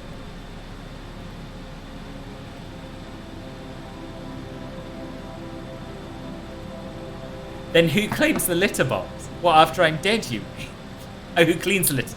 Sorry, I misread that. Who cleans it? Exactly. Exactly. That is one reason, and one reason alone why they probably wouldn't kill me.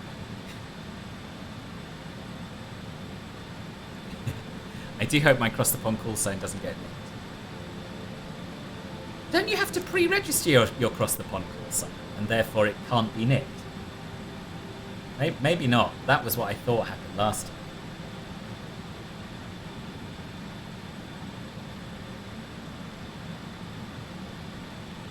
So, that's, gosh, a lot of people. London Controller has 568 viewers watching him cross the pond.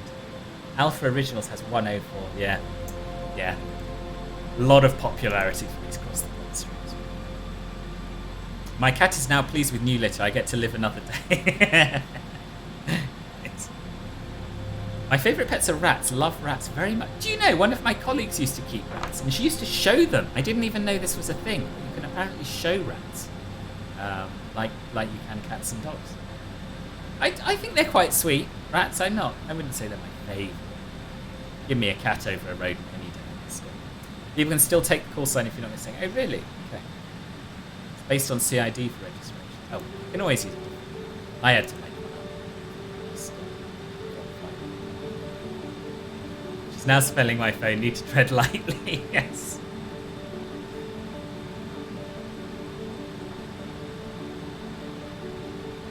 Yes, rats are pretty smart. I have heard this before.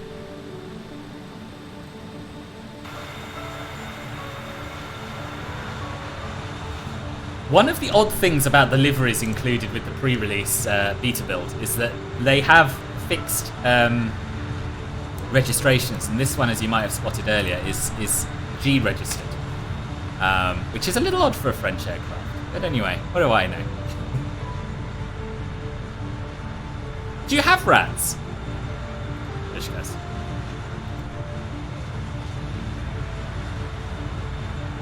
Oh, that's interesting, and it's got a Jersey European logo. Wow. So in real life, this flight was operated by CityJet for Air France. We don't have an Air France livery with CityJet yet, but of course I'm sure there'll be more liveries in the release. And if not, there'll be loads to download on Flight Simulator.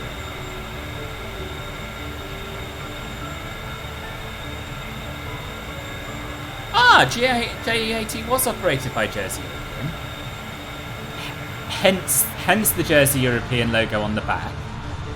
So perhaps this livery is accurate then. Was it ever painted in Air France colours?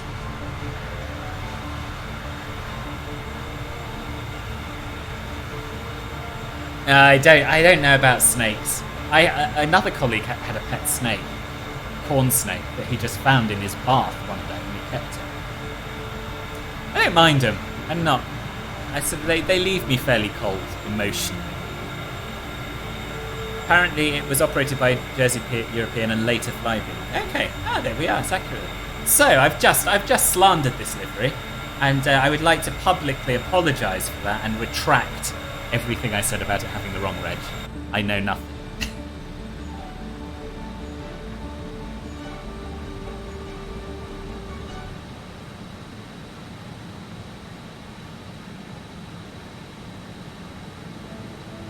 So much like all planes that don't have auto throttle, I do struggle to maintain the speed. But as long as we're in roughly the right ballpark, it's fine.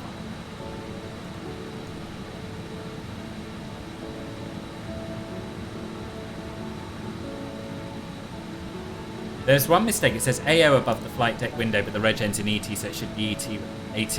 I believe so. I assume so. Usually when you have letters on the front, they're the last two letters of the registration. Don't know for sure. Yeah, exactly. I can believe it because it was operated by Jersey European. Therefore, you would have been G registered. And I don't imagine they'd have suddenly made up the fact that it was operated for Air France Express. I guess this was perhaps prior to CityJet existing and prior to CityJet operating the Air France Express routes. I don't know. Interesting, though. Interesting to ponder and speculate. In fact, let's pop inside.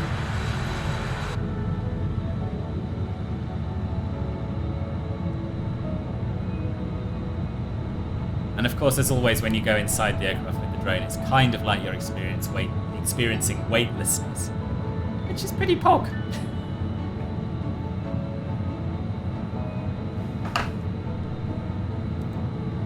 So for those of you who are new to the channel, you might be interested to know that there's also we also have a Discord server associated with it, which is a great place to hang out in between streams, chat to people. It's a lovely community.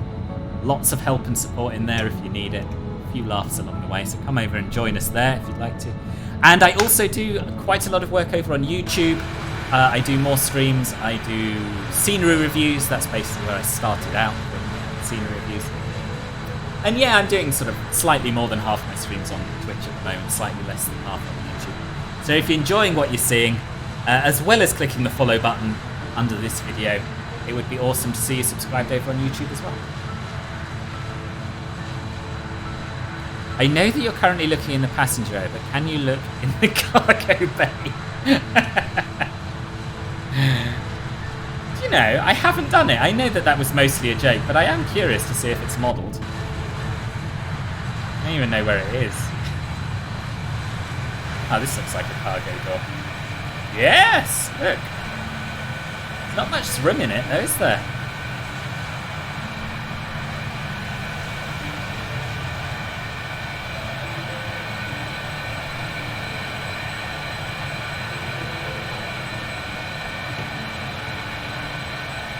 I wonder if there is a way of getting alerts for field points, for channel points. I don't know of one. I might have to dig deeper into stream elements and see.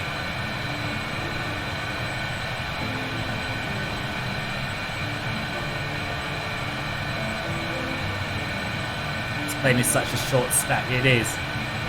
It is.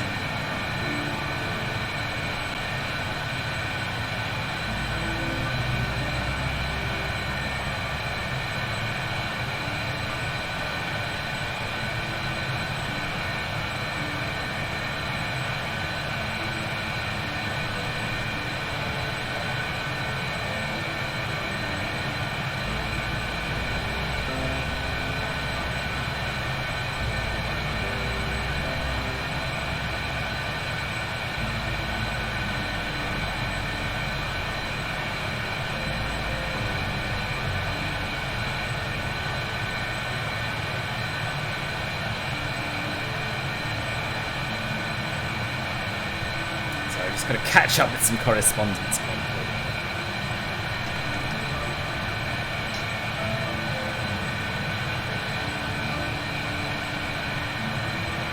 Anything planned for this week? What do I have planned for this week? I'm working Thursday, Friday, Saturday. In terms of flight simming stuff, there is one guaranteed stream, which is oh, sugar, I'm overspeeding. It's alright, a little bit of overspeed never hurt anyone. Yeah, Sunday coming, not tomorrow, we are doing a celebratory 1,000 followers giveaway long haul in P3D.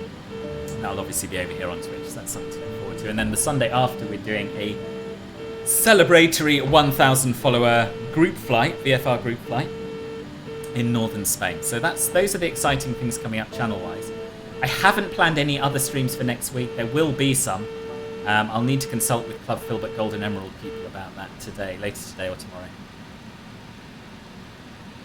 It's fine. It's all fine. It's all fine. The wings are still on. Not much room at all, so I guess that they only allow passengers to bring luggage on a case-by-case basis. Very good. But yes, in terms of other stuff, I'm going out for birthday drinks this evening. I should really go and help one of my friends with decorating a new house at some point. That's about it, really. Plenty of time for streaming. Oh, and I've got a flying lesson on Monday as well. Those are my main plans. Oh, thank you, Simon. Let's have a look. Oh, yeah, it's exactly the same. Exactly the same. So there we are. I will show that. Hold on.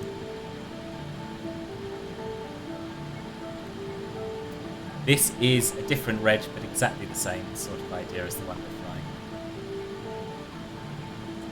So there you are. Don't say things if you don't know what you're talking about. This is what we've got. So we're 11.4 nautical miles from the VOR that we are tracking at the moment. We can set up for the next one, which is going to be Sion on 112.15.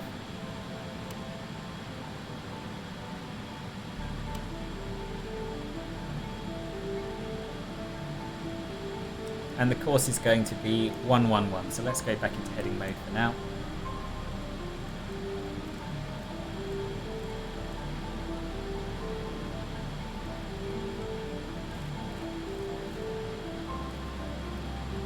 We select course of 111 and we'll switch over again. See, this VOR navigation's not so bad.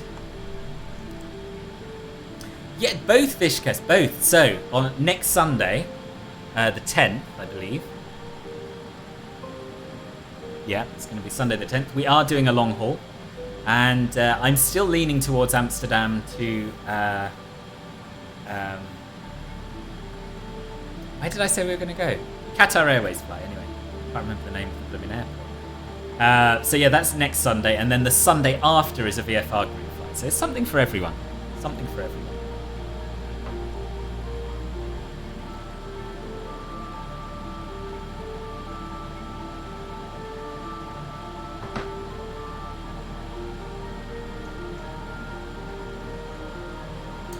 Yeah, it'd be nice to see as many of you as possible at both of those. The VFR group flight's just going to be on MSFS multiplayer, by the way. Ah, wrong one. Hello? Why won't you let me select VOR Loc?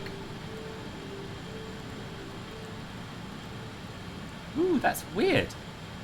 Again, it doesn't like this VOR. Ah, it's because we were in the zone of confusion. It's fine. Come back round and intercept that. Have I not switched my frequencies? I haven't switched my frequencies.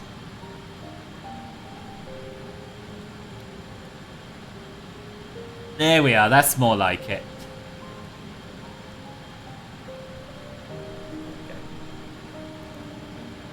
Doha, that's the word I was looking for. Warsaw to Doha in Quality Wings Qatar 787, like my real life flight.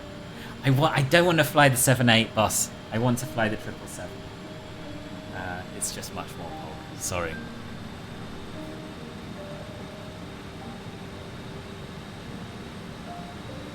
Also, Amsterdam Schiphol has really good scenery, and Warsaw doesn't. Oh no, it has got a Javeski design as well. Might be alright. I'll give it some thought, boss. I'll give it some thought. Good morning, Dexter. Nice shot. Where are you taking the Ryanair 737? Not across the pond, I hope. Maybe you're doing a delivery flight.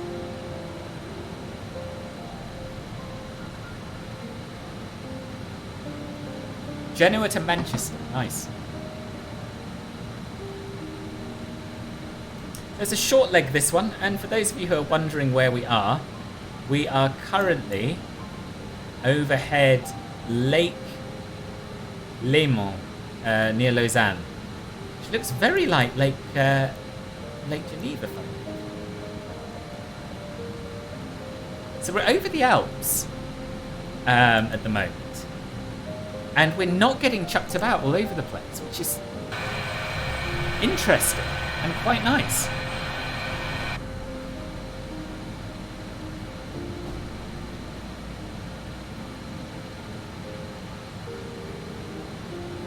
Yeah, what they've done with the flight model in this plane is seriously impressive. It feels the most realistic to me of any add-on plane I've flown.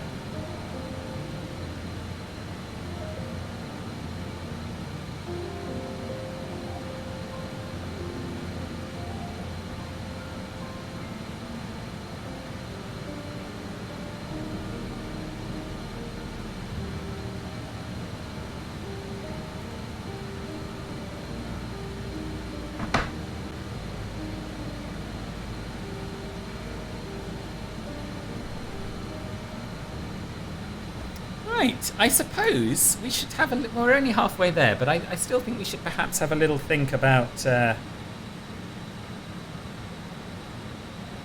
top of descent and that sort of thing. Bar at the top reckons we're going to be there in about 40 minutes. Is the bar at the top working? I feel like we're more than half. Oh no, we are about halfway. So yeah, let's have a look at the...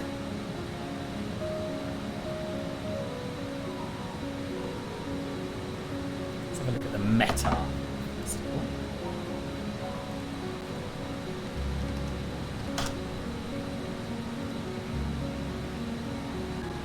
Scattered clouds at 3,500, broken at 6,000. Winds 3 knots from the northeast. Very civilized, so 050 at 3 knots at the moment. You could go from pretty much anywhere in Europe that has a good scenery. The length of the flight won't really change much, and QR is 99% flying there anyway with either 777, since they have a massive network. Yeah, exactly. I was originally thinking Heathrow, but my Heathrow scenery is not behaving particularly well in P3D at the moment, so that's why I thought actually let's go for Schiphol. It's probably the best scenery in Europe. But anyway, yes, lots of prizes confirmed for that flight. We have prizes from Orbix, from Flight BAe, from Contrail, from Just Flight, probably from Mako Simulations. And I'm going to put my hand in my pocket and give away 2 Pyrig airports as well. So lots to be won, and the giveaways will happen throughout the flight to break it up a little bit. And I'm going to be trying a new giveaway tool that I haven't before, that I've seen, I haven't used before, but I've seen on Mint's stream. And so yeah, for the first time, people are actually going to have to be there and watching when the giveaway happens. Parallel takeoffs at Schiphol. Oh wow, that's exciting.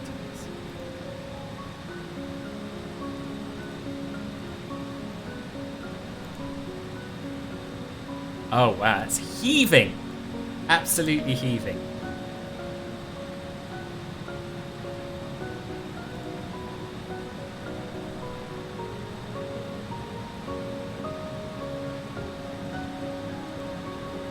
Look at that.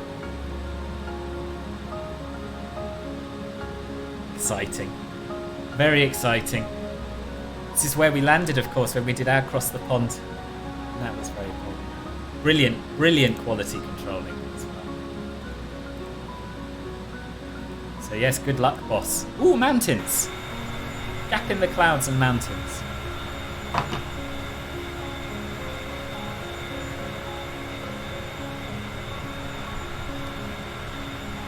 Oh, and a rainbow. How pretty. This is proper screenshot photo here, isn't it? Schiphol V2 is fantastic, but I'm always quite anxious going there because it's so unstable. Oh, really? Actually, I did have that. I've only had one CTD, but it was quite a big one. It was when I was climbing out on that 737 stream that we did. Yeah, I hadn't thought of that. I think we should be alright if we stay in cockpit view. Still have an hour or so. Oh, right, okay. Oh, you should see our arrival.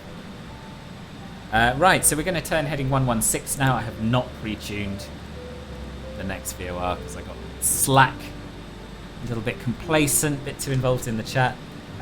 So we're going to Malpensa VOR next, 11335.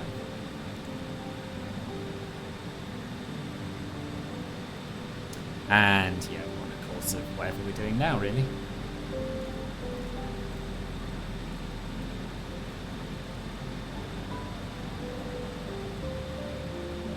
There we go. 116. 116, absolutely. There we go. Flew out of it on the labs a month or so ago and had no problems at all. Really? You would have thought, wouldn't you, that the labs would be the most likely to cause problems? Certainly causes the biggest performance hit for me. Anyway, I'm glad. Maybe your days of heartache are over. I hope so.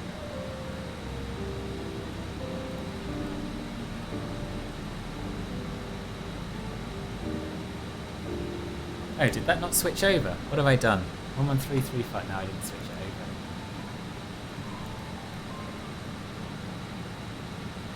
Now I... Right, good. 61.4. Doesn't really matter, of course, because we're flying the outbound course from the last VOR, which is going to be the same direction. Is this your first cross the pond, Mark?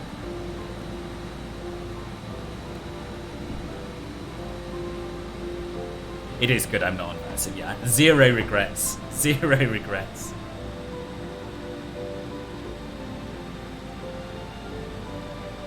Huh? I think I did something wrong there. There we go. Yes, it is, and I'm very pogged for it. I bet you are. I bet you are. Remind me where you're ending up. You have said, but I forgot. I spoke a little bit too soon about the turbulence over the Alps. We are getting chucked about a fair bit now. And I'm going to put the seatbelt sign on.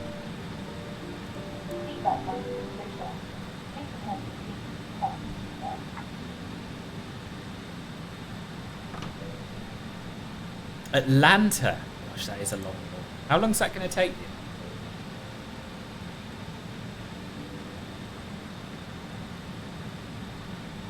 Do you know what I haven't done yet today? Is talk about Club Filbert, which is my my Twitch subscription program. So if you subscribe to the channel, either at tier 1, 2 or 3, you get various perks, including at tier 1, access to private members-only channels or subscribers-only channels in the Discord server, members badges, you get access to, what else? Custom emojis. Then at tier 2, in addition to that, you get to join me once a month on a Club Filbert Silver / Sapphire group flight, which is always a lot of fun. And then at tier 3, which is an awful lot of money, I don't actually expect anyone to subscribe to that tier, you get to join me in the Club Filbert Gold Emerald VIP voice chat after the streams, almost all the streams, and you get to vote on the routes that I'm going to fly the next week. So those are your perks. Click the subscribe button if they interest you. No pressure at all. You'll come with it. I'm getting that shorter. It's good. Getting that down pat. Yeah, these are the custom emojis, which are well worth paying for. I'm sure you will agree. Proselytizing time. Oh dear. But yes, if you haven't yet followed, that would also be lovely.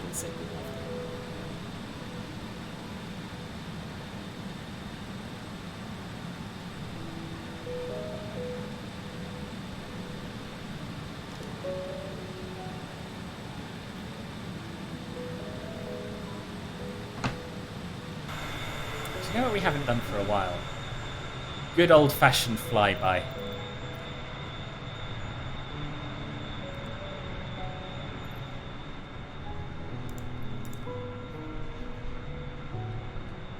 We're not massively high above these mountains, are we? They're a little closer than I'm used to the Alps being when flying an airliner. That was quite punk. It's doing really, really well. It's doing really well. I have found virtually nothing to whinge about on it. The only issue I've had with it, which is a known bug that they're working to fix, is that currently, when you're on your glide slope, if you do the VREF speed or approaching that sort of speed, you will slip below it and the plane will struggle to follow it. But it's still a good few weeks out from release, and yeah, no doubt they'll fix that before release. It's going to be, in my opinion, based on my limited experience with the beta, it's probably going to be the best airliner we've seen for MSFS. That's how it is.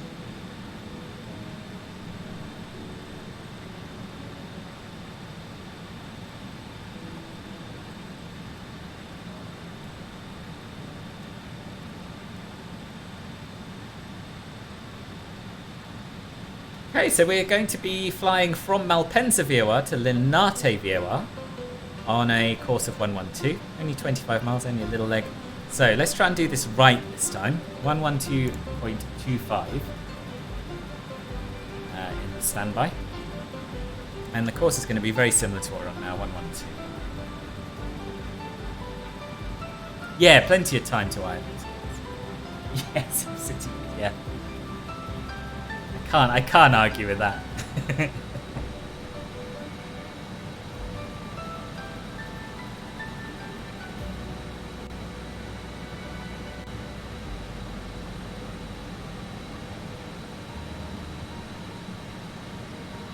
Boss, good luck with the flight and landing. Going to go over to Ben and see him go from Vienna. Okay, boss. See you later.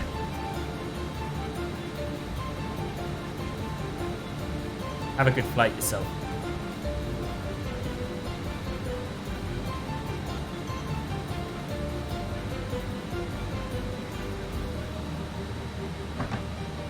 Yes, yeah, 1 o'clock is, I think 1 o'clock's his slot, I think.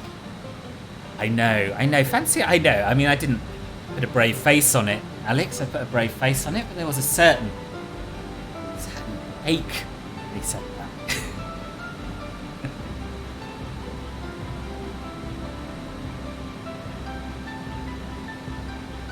You've got an hour before his takeoff, boss. That's all I'm saying. That's all I'm saying.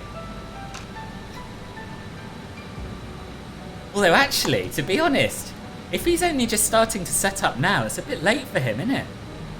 Slightly worried about it. Slightly worried about it. Yeah, exactly. You've also got an hour. Right, okay. I think I'm right in saying he's taking it off at... I think I'm right in saying he's taking it off at... I might not. Anyway, plenty of time for both, boss. Plenty. You've got hours of it. Hours of it.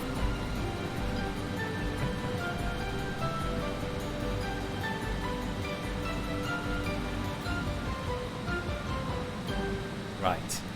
What was I? Oh, do you know? I totally forgot what I was doing. I was planning on thinking about descent, wasn't I? And I just didn't get anywhere with that. So, let's look at some charts for the approach, first of all. Going to do one of the ILSs to 5. And I think what we're going to do is fly it as published from Peretola VOR. I think that's probably the best thing to do if we're going VOR to VOR anyway, and we're not following, we don't have any non-RNAV stars. So we're going to fly to the PRT VOR. We want to be at 6,000 feet for that. 12 Zulu is 1,300 now. Yeah, that's right. That's right. Oh, okay. My mistake. My mistake. Yeah, it's a time zone thing. Yeah, taking off at around 12:10 Zulu. Right.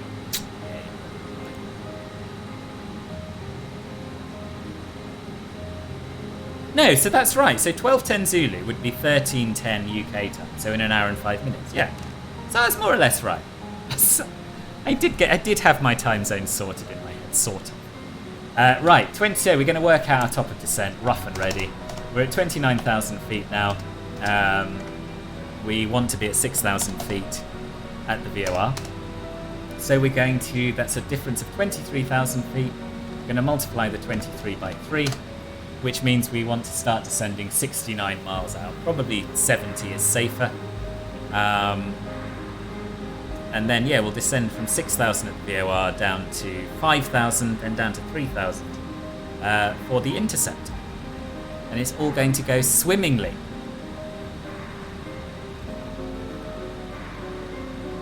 What's PT time, boss?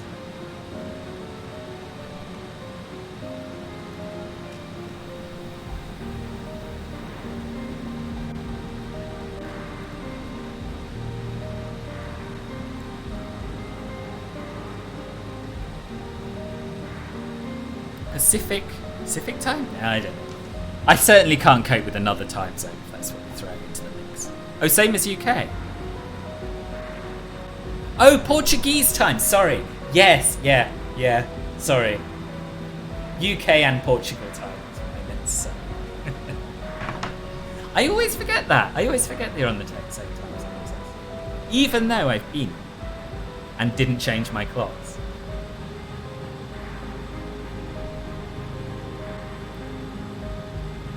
Yeah, but we'll be down. We'll be down in about half an hour. Plenty of time. Plenty of time to see next time. I might even watch it myself. Right, 4.7 miles out. We'll switch back into heading mode and we'll sort our next VOR out. Heading. You can see the DME disappears as we get close because of the, what do they call it? Triangle of confusion? Zone of confusion? Both? I don't know. So yes, over to Linate VOR on a heading of 112. 112.25.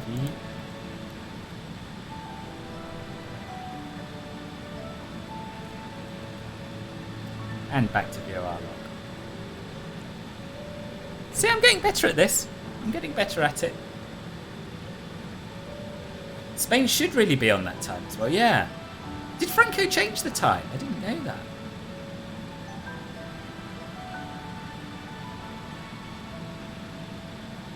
So what, did Spain used to be on the same time as the UK and Portugal?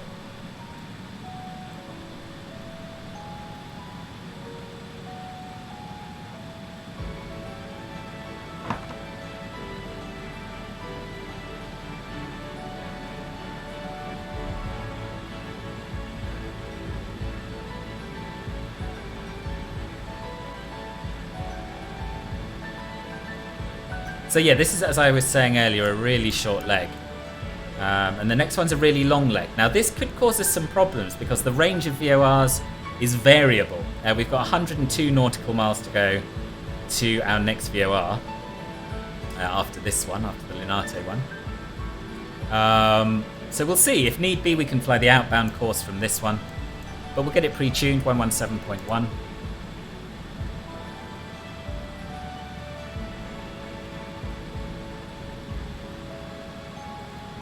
And we'll also set it on here so that we can see if we're getting a DME readout or not before we switch over.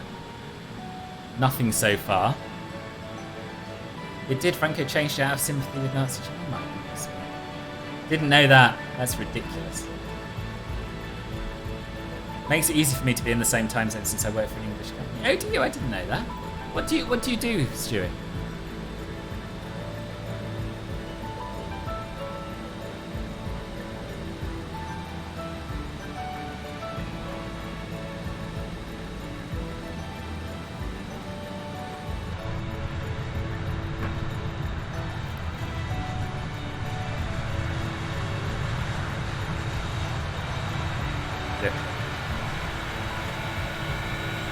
I mean, it is a ridiculous play, but it's a beautiful. Oh, data runs. Nice.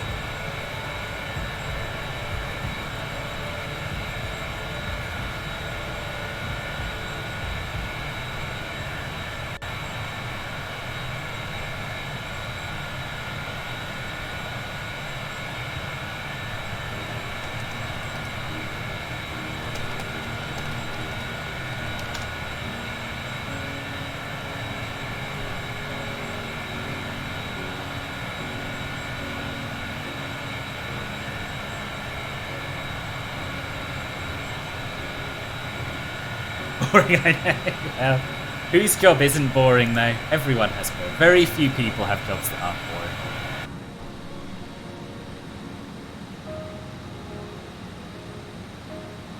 So as we cross it, what we're going to try doing is just changing the course and leaving it be, and then just flying the outbound track until we can pick up the next VOR. Be also quite nice to get a view of Milan, wouldn't it? Seeing as Linate is basically the closest to the centre of clouds are allowing us a few little views, a few little glimpses. It's one of those planes that you just cannot dislike. I agree.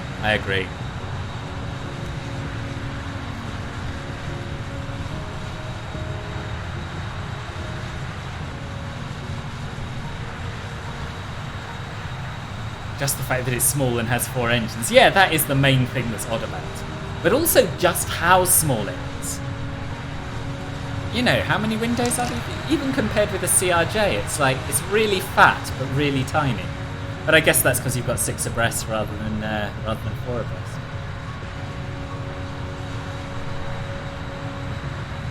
And can take off on the time. Okay, so we have passed that VOR. And I've lost my map. Okay, so 119 we want now, so we'll turn right. Can we see the airport down there? Should be able to. Might be just behind that cloud, just underneath that cloud.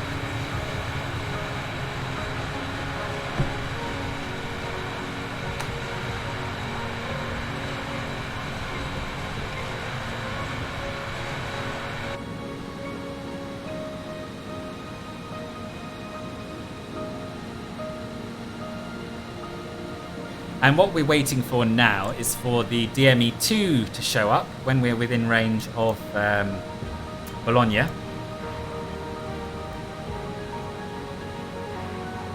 And I'm going to guesstimate my top descent. So then the final leg to the Peretola VOR, from where we start our approach, is 44 nautical miles. Currently, and we want to start our descent 70 nautical miles. So we want to start our descent then 26 nautical miles before the Bologna VOR. Done. This game is stunning. It is. I know, and this is a game changer, really, in terms of realism. Imagine. So what I always say is that this is the sim that you want if you want to feel like you're flying in the real world. P3D is an X-plane are the sims you want if you want to feel like you're flying a real plane. And we're getting ever closer to having both of those things in this sim. It's very exciting. It's the most exciting time, I think, for flight simulation probably since Flight Simulator for Windows 95. That was probably the last change that was as significant as this one is.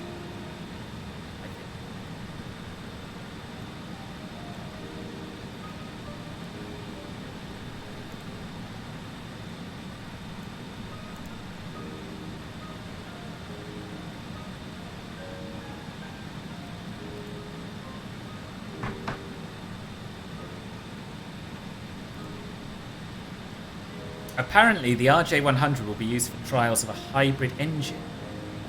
One of the 4 will be changed to a hybrid for testing on descents approaches. Ooh, what, like an electric avgas hybrid, or what? What's the other power source?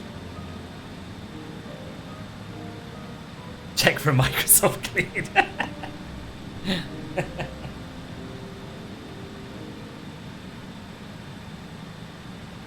Microsoft could wipe out the competition if they wanted. Yeah, I mean, you say that. I think there's always going to be a market for X-Plane. People really, really love X-Plane. And don't forget, it's been neck and neck between Microsoft and Laminar Research for forever, really. I don't see X-Plane going anywhere. I could be wrong. I hope I'm not wrong, because you don't want just one flight sim, because then there'd be no impetus to improve it. Yeah, maybe hydrogen. I wondered. When I said electric, I was like, it's probably hydrogen. Yeah. Biomass? Don't know. I need more information about this, boss. Anyway, welcome to the stream, Ace. Stream. Unless you've gone again.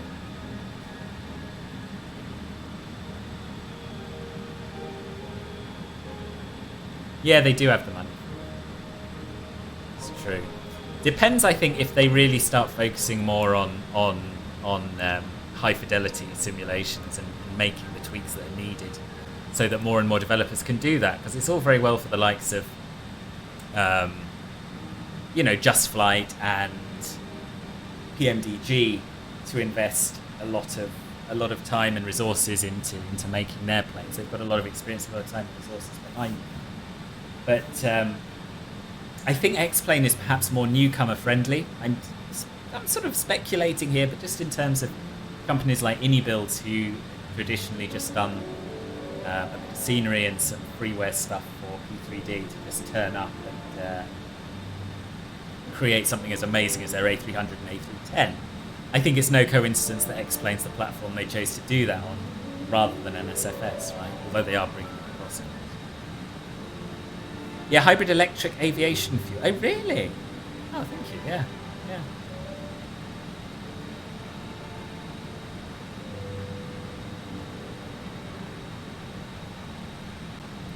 Right, so this is where my notes run out, because I haven't had time to do them all the way down to the approach, unfortunately. But we've planned our top of descent.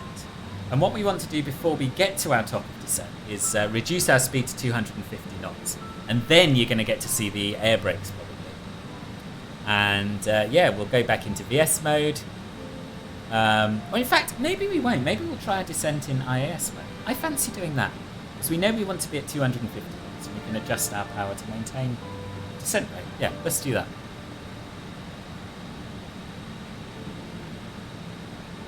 Microsoft's on a shopping spree lately with Bethesda and Activision acquisitions for dozens of billions. But they had a great turnaround. They're not as despicable as before, and are shaping up to be the good force in gaming. Yeah, I think you're right. I think the days of Microsoft being spelt with a $sign and them being the sort of the giant that everybody loves to hate might be behind them. I don't know, but I'm quite impressed by what they've done with Windows and what they've done with the Sims. So, yeah. Right, what am I looking for? Oh, yes.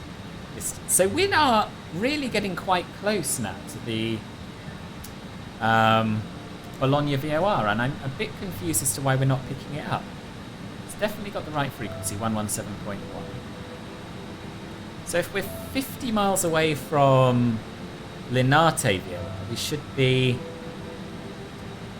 What's the total leg distance? We should only be 52 away from Bologna. Now that should definitely be within range, right?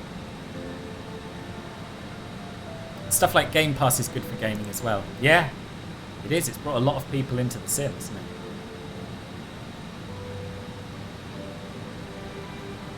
Just going to see if it's perhaps an issue with nav2. So I'll go back into heading mode.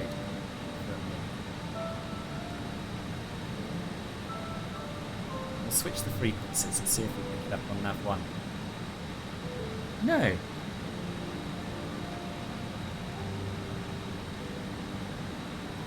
Curious. Perhaps it's just missing from the sim for some reason. That's the only thing I can think of, really.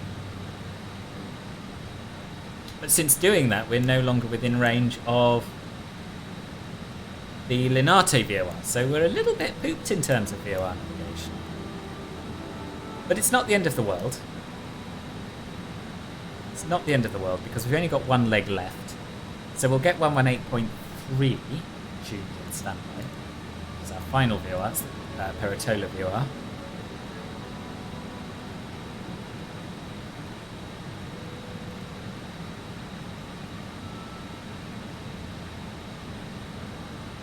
Oh no, sorry, that's the control tab frequency. What I meant to say was 112 decimal 5.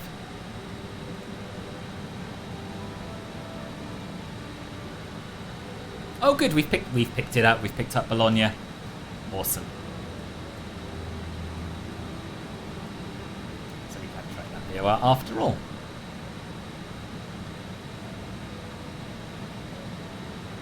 Although they're acting dumb with Windows 11 now, going back to their old ways. Oh, how do you mean? Oh, default browsers. Yeah, that is true. That is true. Yeah. I do like Windows 11 as an operating system. But, I mean, it's stable and it looks quite nice. Those are issues, it's true. And it does irritate me that every time I use a non-Microsoft browser, I get pop-ups. You know. Subscription everything from now on. Yeah, good spot, Alex. Good spot. A little late, but we got. I mean, not you spotting. We were earlier than I was, but yeah, at least we've sorted. Must just have a very short range for whatever reason. So when did I say we wanted to start our descent? I don't remember. 70 nautical miles out, 44, 54, 60. Yeah, 26 nautical miles from this VOR.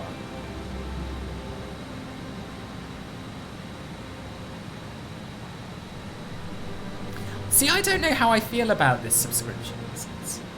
I don't really like subscriptions. But it is very cheap. I mean, the number of games you have access to these days with an Xbox Pass is quite incredible. So I'm just bringing the throttle levers back a little bit to get us to 250, ready for our descent.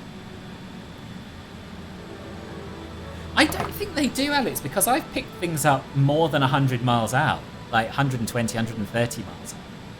And that VOR that we were going from stayed within range until we were more than halfway to the next one, so it can't be universal. Very lucrative, yeah, for sure.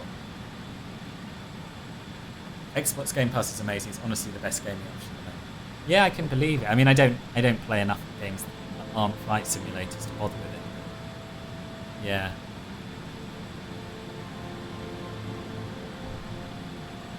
Okay, so we have got a few obstacles on this approach and some quite high minimum safe altitudes.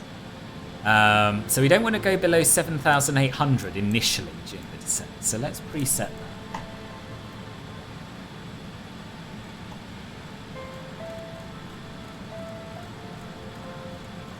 In fact, let's give ourselves a margin of error and set 8,000.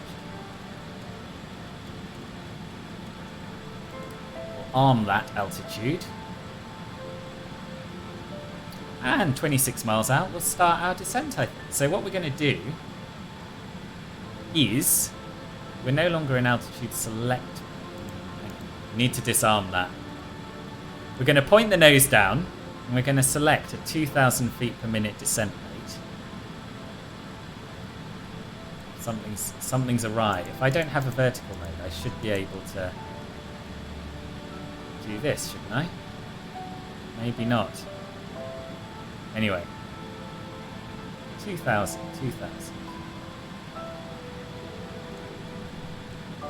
And we'll select the IAS, so we're sticking to 250. We'll bring the thrust levers back, and we might well need a bit of air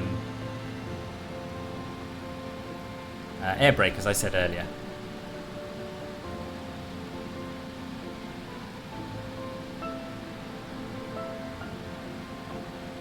So in fact, I think I'm going to bring them all the way back to idle. We'll see what kind of a descent rate that gives us without speed.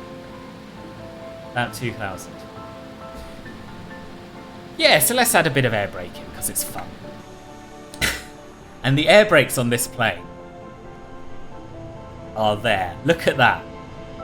Isn't that the most awesome but also ridiculous air brake setup you've ever seen? It's fantastic. Your PC can't have Windows 11. Oh, really? See, I am using Windows 11, and I found it quite good, but not yet. It's not noticeably better than Windows 10. Every second Windows is always garbage. But do you still think so? Because I know that used to be the case. But I found both I found Windows 8, Windows 10 and Windows 11 to all be pretty good, to be honest with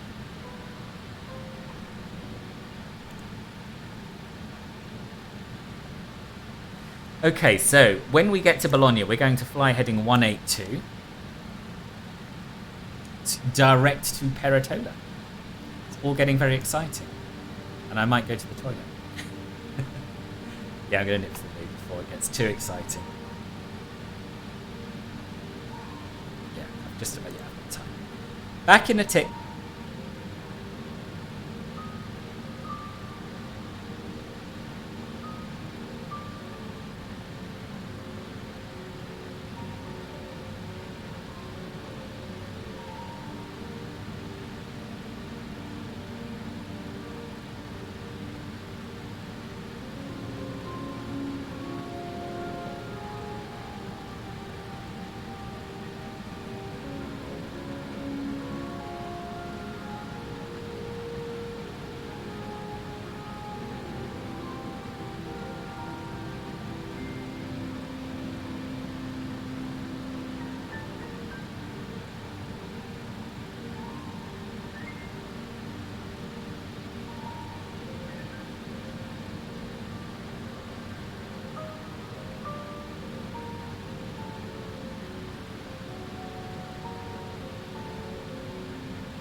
Right, not a minute too soon, eh?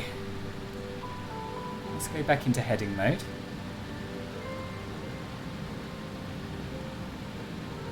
And what's the next frequency? It's going to be 112.5, which I've already pre-tuned, so let's switch those across.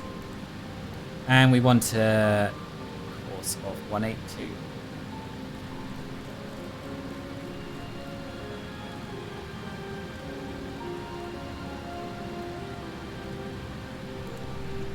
And over we go. Awesome. Sorry, I've missed a lot of chat, haven't I? Harry, good evening, boss. It's good. It's really, really good. It's really good. Yeah, loving it. How are you? How was your night? Aren't you on nights tonight? You're on nights. Anyway, nice to see you. Better late than never, eh?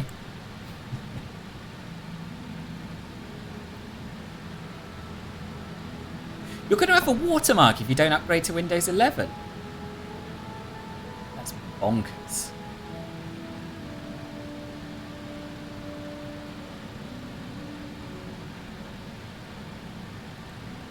I can update to Windows 11 since I have a modern and compatible PC. Yeah, not like it. No, no. I can see why. I can see why.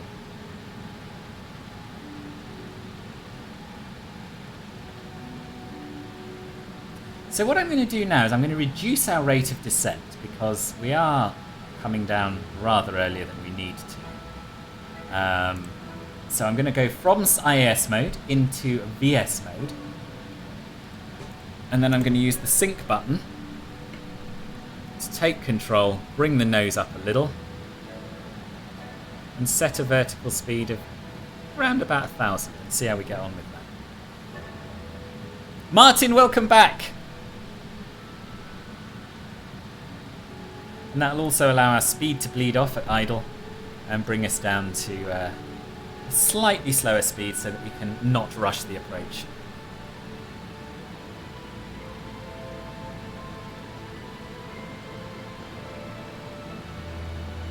So I'll show you the approach that we're going to be doing in a second. I always say that and then it takes me half an hour to find the right window to share. Hold on. Here we are, Navigraph window. There it is, right. So this is the Peretola VOR, which we're heading to right now. So we're going to fly an outbound course of 214 from it, maximum 185 knots, and we're then going to wait until 13 DME from both the Peretola VOR and the ILS for runway 5. Going to make a turn round to intercept it, and hopefully it'll all go perfectly well. We'll see. We'll see. It's a lovely, lovely approach into Florence.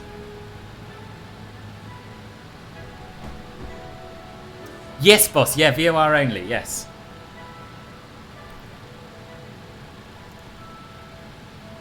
But there is an FMS coming, and we will get it in the next, hopefully in the next build. Could be the one after, but certainly by the time it's released, that should all be working properly.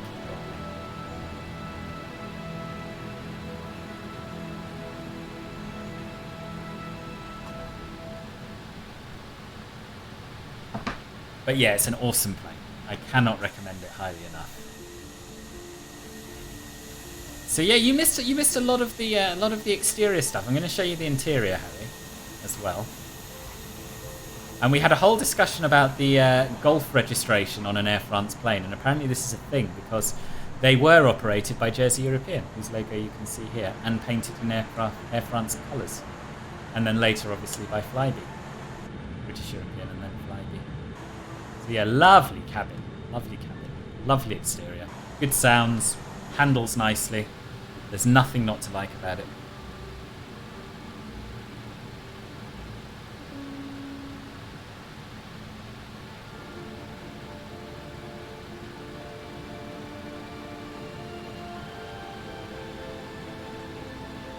Right, we're approaching 10,000 feet, so let's get our landing lights on. We've still got our fasten seatbelt sign on from crossing the Alps. Get the runway exit lights on, why not? And I'm going to flick ahead through my sheets to make sure that I do my best to ensure that I don't screw it up. Oh, Christ, yeah. We have not engaged the TMS descent mode. We need to do that now. There it is. And what that's going to do is make sure that our engines don't overheat, I believe. I don't quite understand the ins and outs of it, but... Hang on, boss. This is a frog plane, not a Superior Cobham Cargo Australia post-transport jet. It's a British plane, boss. It's a British plane. But yeah, unfortunately, we do not have. No, it's a bit early for that. What was I going to say? Yeah, we do not yet have a Cobham Cargo Australia Post livery for it, boss, and I know you would hate to see me flying in an inappropriate livery. Yeah, I quite like it as well.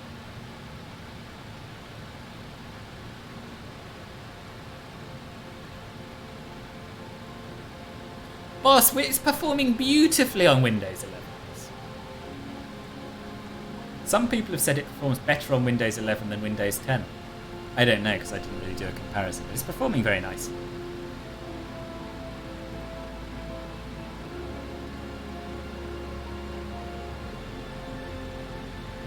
Okay, we need to switch on the PTU now as well. And we need to set our landing elevation so that the cabin can depressurize nicely. And the landing elevation at Peretola is 123 feet, so basically 0.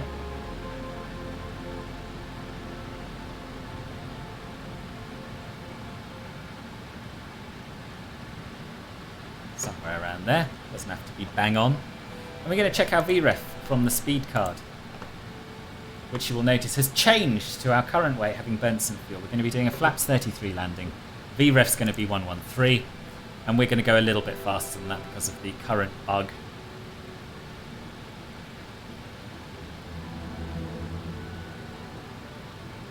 Oh, sorry, I went to the toilet just as you mentioned what the hybrid thing was about, didn't I? And I never saw it. Gave fake news. Sorry, the E-Fan-X project of Airbus was halted because of COVID in 2020, but new research continues into electric flight. Okay, so it was planned to be an electric engine, right? Let's have a look at this picture.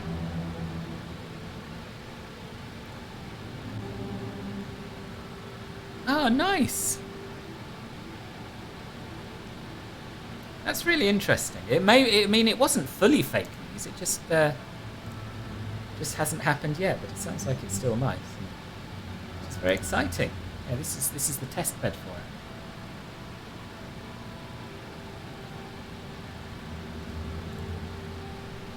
Ah, sugar! I never armed me altitude. Every single time. Let's go down a bit further.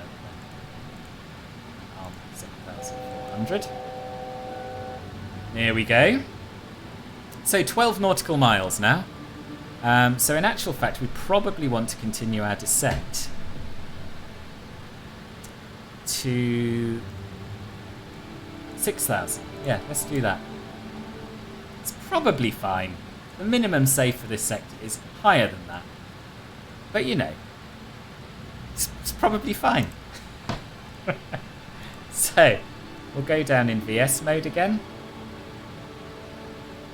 Nice gentle descent, around about 1,000 feet per minute. Maybe a bit less.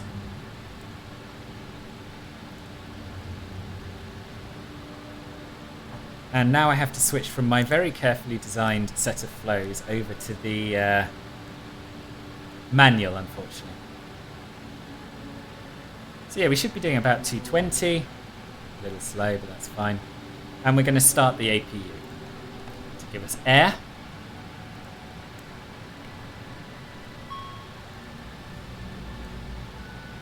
And we're going to set local pressure now, descending through the transition level.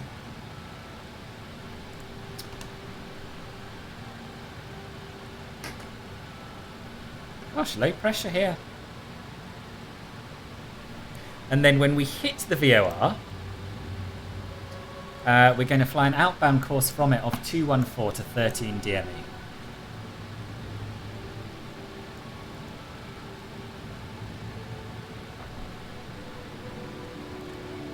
See, this is actually the first proper approach, as in, this is the first time I've flown a published approach to this. The rest of the time I've just been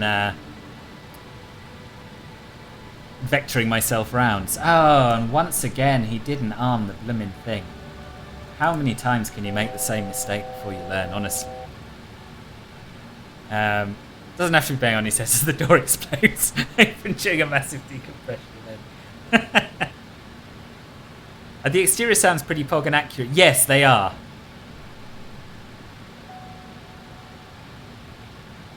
Okay, so let's go into heading mode, as we're in the zone of confusion, and swing it round to 214.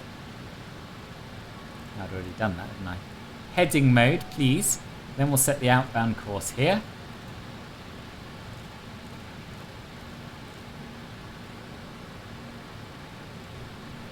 Re-engage VOR loc as we fly out.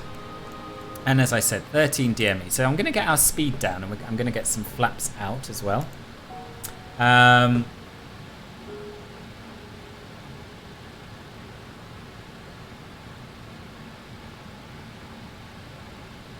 Switch the APU air on and switch the engine air off, which I believe is to do with having sufficient engine power in the event of a go around. Don't quote me on that. Just makes sense to me. APU air on, engine air off. AC pump can go to auto.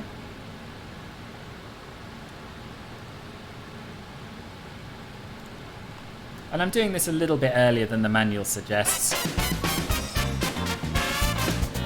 Harry with a gifted sub. Thank you very much indeed, boss. Thank you. That's very nice of you. Very, very nice of you.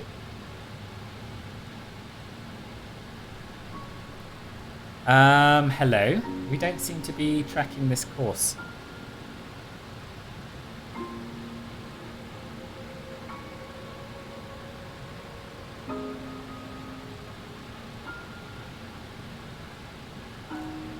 Oh, that's because I haven't set it right. What a noob. Right, let's just go back into heading mode a second. We'll get flaps AT now. Yeah, as I say, I'm not an expert on this by any stretch of the imagination. but it's a lot of fun.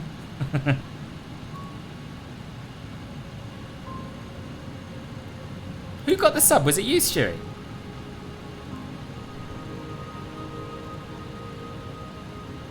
Firenze is a bit cloudy today. Oh, Trolls, you're back. Welcome back, boss. Is this an IRL historical route offered in the 146? It is, boss. IRL historical route, yes. And we're going to pre-tune the localizer now. We're going to keep our speed coming down. That's all right where it is, actually. Maximum 185 we want to be at for this leg, this outbound leg. 110.3.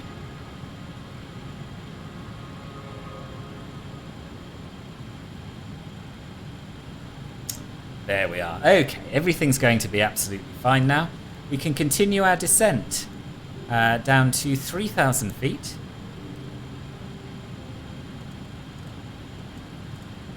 And we must arm this. We must arm it, because otherwise we're going to crash. And we're going to go into IAS mode and reduce our power to get us down. Stay at this speed, because I like this speed. It's all very calm.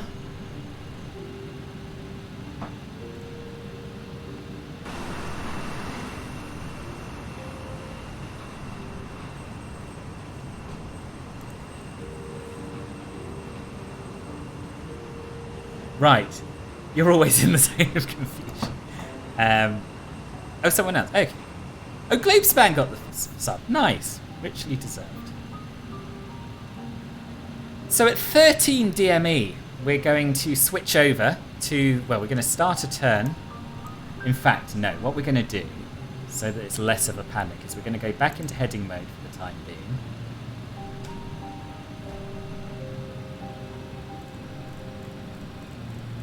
Select our current heading. Forgive me if I missed some of the chat.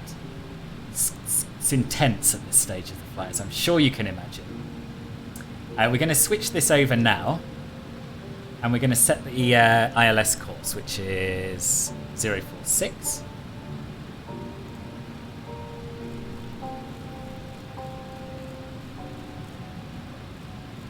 And at 13 DME, we're going to turn onto it.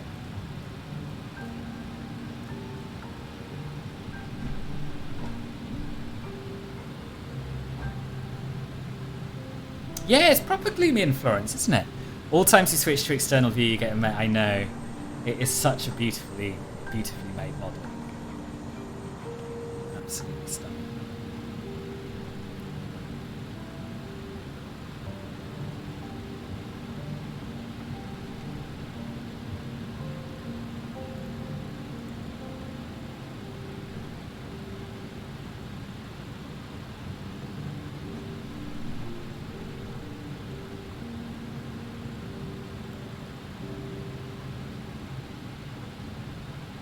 So I've not set a bug for our V approach because, as I said earlier, I'm going to be flying slightly fast because of the current.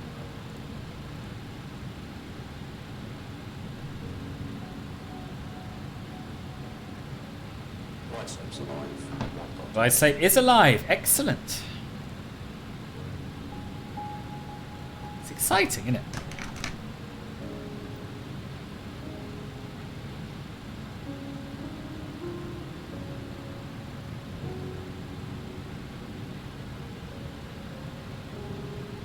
We must keep an eye on our speed as we hit 3,000 feet, of course. Right, there's 13 DME. Oh, Christ, I don't need this now. 2500. Turn ourselves onto an intercept heading. We can get the gear down, actually. There's no reason not to. And we'll get our next stage of flaps out. I'm not doing flaps 30 yet. Not yet.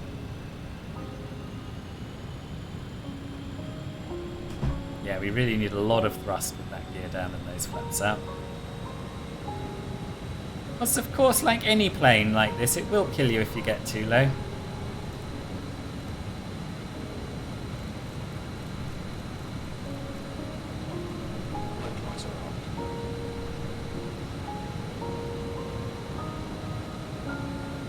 So we've armed localizer, we've armed glide slope. Marvellous. They do sound a little bit Boeing-y. I won't lie to you. Localizer captured.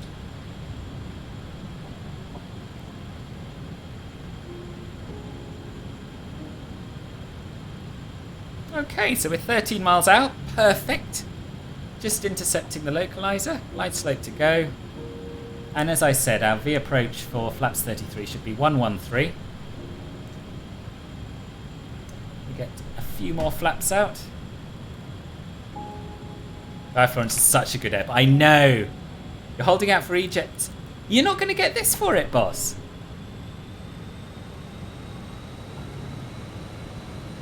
Thank you, Simon. Thank you very much. I'm feeling remarkably calm. I'm not saying that's a sensible way to be feeling, but I am. It's all going to be fine. It's all going to be fine. Okay, so we're about to intercept with 11 miles to go, and yeah, we're at flaps. What are we at? Flaps 30. Yes, we've got one stage of flaps to go. That's good. You'll be getting this to deliver your mail when you move to Oz. Nice. This doesn't have auto throttle. No, it doesn't. Didn't know there were different versions of the Concorde. Nor did I. Are there, Chris?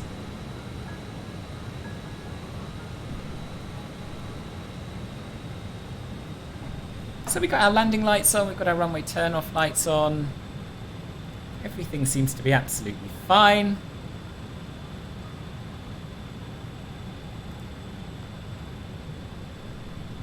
About to intercept the glide slope. Keep that speed up. Glide slope captured. And down we go.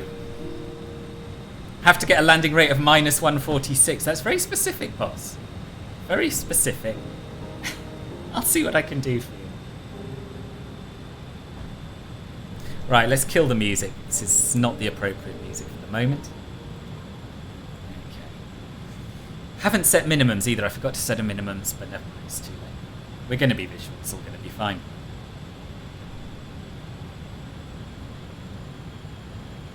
Right. 8 miles to go. Flaps 33. Established. Oh, because it's a 146. Oh, yeah. I should have made that connection. Concentrating too much.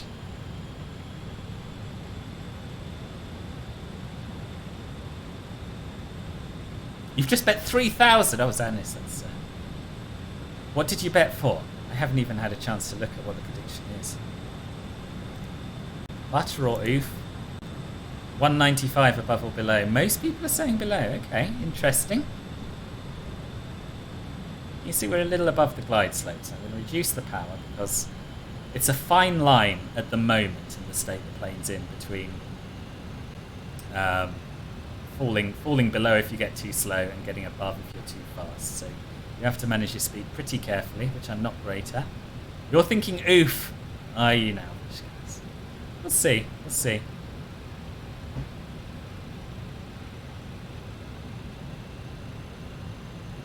Closing at 5 nautical miles, Roger.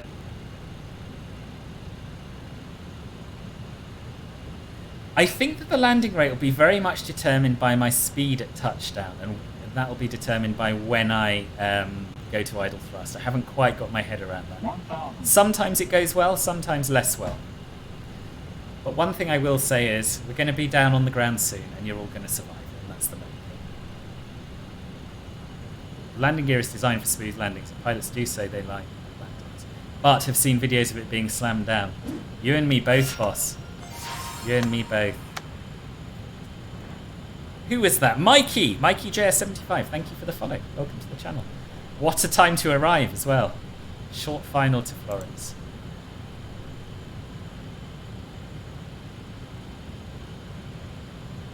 You won't be able to tell me if you don't survive this. So we've got our radar altimeter active here, 900 feet, and this is where you would set your radar minimum, radio minimums, which I haven't done. Who cares? Because I'm visual. So continue. What did Stewie bet?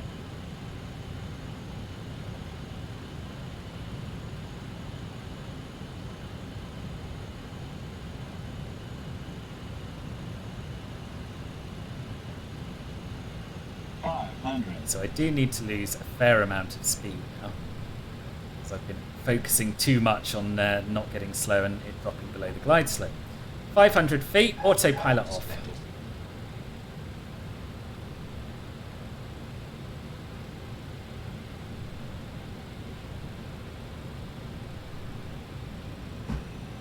It really does hand fly beautifully.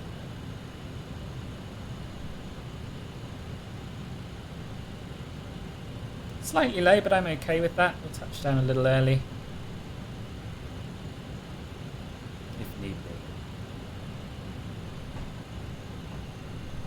Keep the power until the last minute, I feel.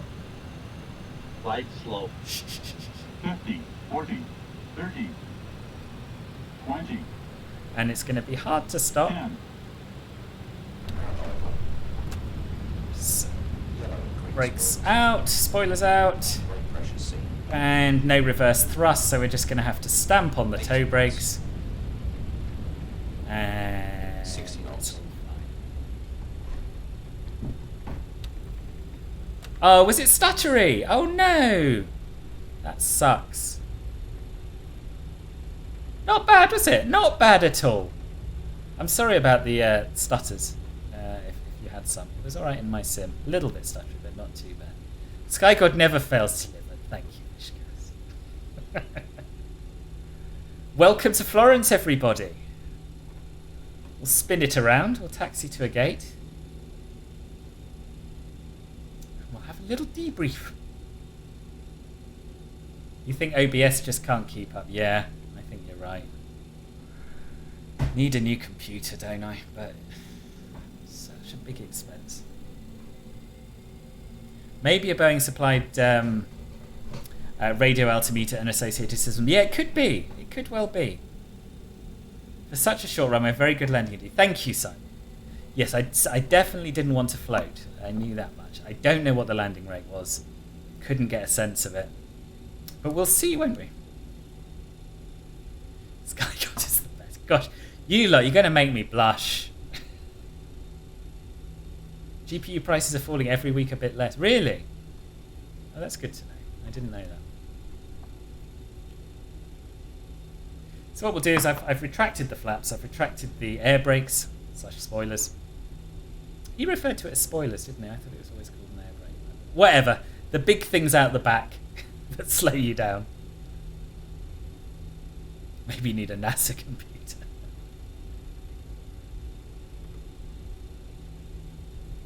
Tailco. Yeah, that'll do.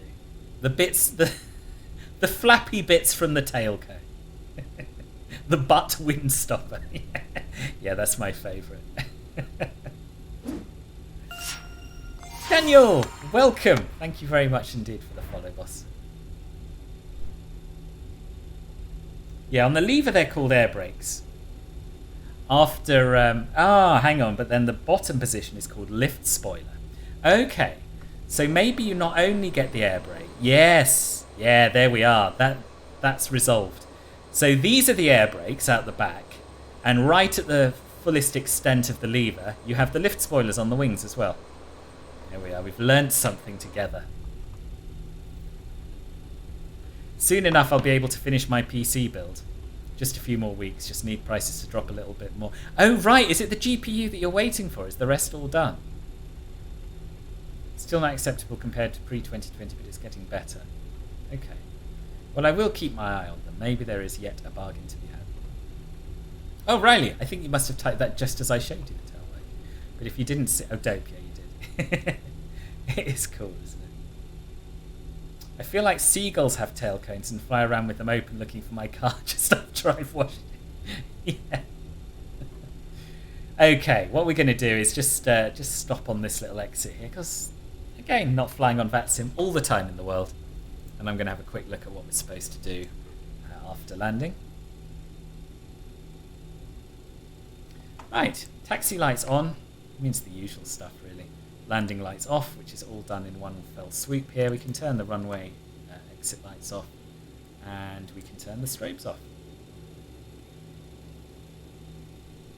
If I can find them. Yes, there we are. And we'll switch off. We can switch off Gen the engine cont 1 and 2. And we can switch off the TMS. I think that's everything.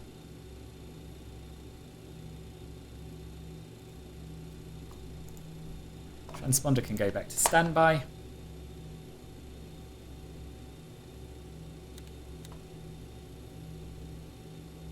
Yeah, that's it, isn't it? That is it, I'm pretty sure.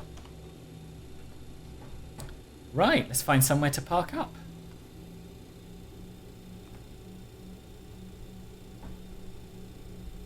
And one of the things that I'm less keen on about this Gaia scene, although it is beautiful, is the number of statics, which only leaves you like two parking positions, I think. Which way do we want to go? To the centre there,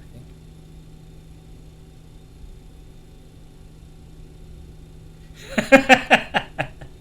Surely, Harry, even you must think it's nice to have an option to park in more than 2 places. Also, they're very out of date. I mean, I know I can't talk having just flown a 146 in here. But, see? I'm struggling to even find one. Ah, there we are. We'll go for 103. So taxi lights can come off as we pull on to stand. But look at the beautiful KLM Embraer. I know, it is beautiful. Hello, Oggy. This is Florence Airport, Florence Peretola, Firenze, by Gaia Simulations. Pog flight, but Scott, what's your excuse for missing the landing a second time? Yeah, it was Pog. It went very well, thank you. You can all go and watch Ben's stream soon, and then you'll all be much happier, and so will I. But right now, you have to watch me park a plane and shut it down.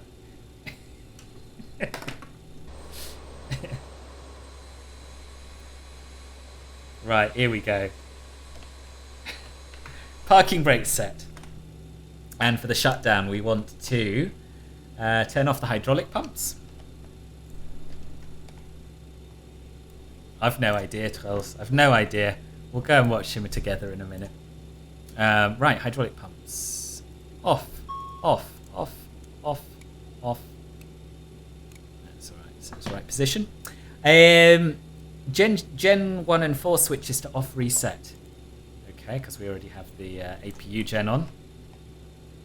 This is an abusive relationship in comparison. Oh dear. There we are. Yeah, but you know the difference is, Ben gets wildly abused in his streams. And in this stream, it's the other way around, isn't it? Right, okay, Gen's off. We will turn 1, 2, 3, and 4 off. And we'll get the door open.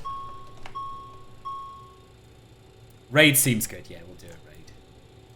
We'll do a raid, so do stick around. Do stick around for that. We'll put the chocks in. We'll open the forward passenger door. Or we could turn the beacon light off, couldn't we? That'd be a good idea before opening the passenger door, really. Beacon light off. Seatbelts can come off. We'll turn the AC pump back on so we can operate the air stairs. Remember they made us take a bus from there to the terminal? Really? That's bonkers. Especially as there's a zebra crossing right here. And the AC pump can go back off. And I think that will do us, probably. I'll just double check I haven't missed any. Oh, yeah, ice detection needs to come off. And all the ice stuff, in fact.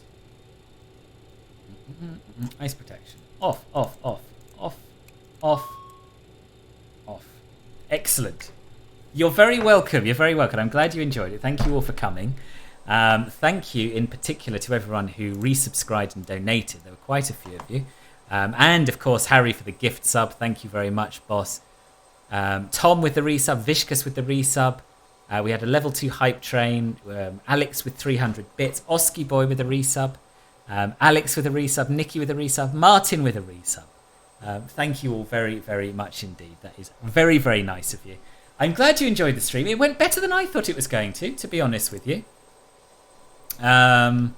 You need a human crossing for it. Yeah, as I say, I love this plane. There will be plenty more streams in it to come, so do keep an eye on the Discord for the details of what's coming up next week. And also save the date, not tomorrow, but the Sunday after. We're doing our epic giveaway long haul stream. And the Sunday after that, we're doing our group flight. We're going to raid Ben. Of course we're going to raid Ben. So stick around for that. Let me just... Hang on, how do I do it? I can't remember. It's been a while. It's /raid, right? It's not working. Oh, landing rate. Sorry. Yeah. I forgot about that. Sorry. I was too keen. to get rid of you all before Ben takes off. Landing rate was... It was minus 238, which I'm happy with, but I know some of you won't be. So I'm sorry to those of you who bet on under. But you certainly wouldn't want a landing rate much less than that on a runway this short. That's my view. Sunday next week, perfect. You've done all your test plan. Oh, excellent. Excellent news. Excellent news. Well, good luck with the remainder of your exams, Martin. Yeah, as I said, stick around for Ben's stream in the raid. I'll go and say hello to him as well. Those of you in Club Filbert Gold and Emerald, I will be in the VC in a few minutes after I've said hello to Ben. That's a very good raid message, Alex. Excellent. Well, again, thank you very much for your company. Thanks to everyone who's followed and gifted and done all the rest of the money stuff. It's forgiven considering the short run. Thank you, Chris. I think I made the right call there. Yeah, let's go and say hello to Ben. The next stream from me is likely to be on Monday afternoon. But as I say, check the Discord for the details of what's happening and when. And yeah, with that, I shall bid you adieu. Goodbye. Enjoy your pond crossings and all the rest of it. See you soon.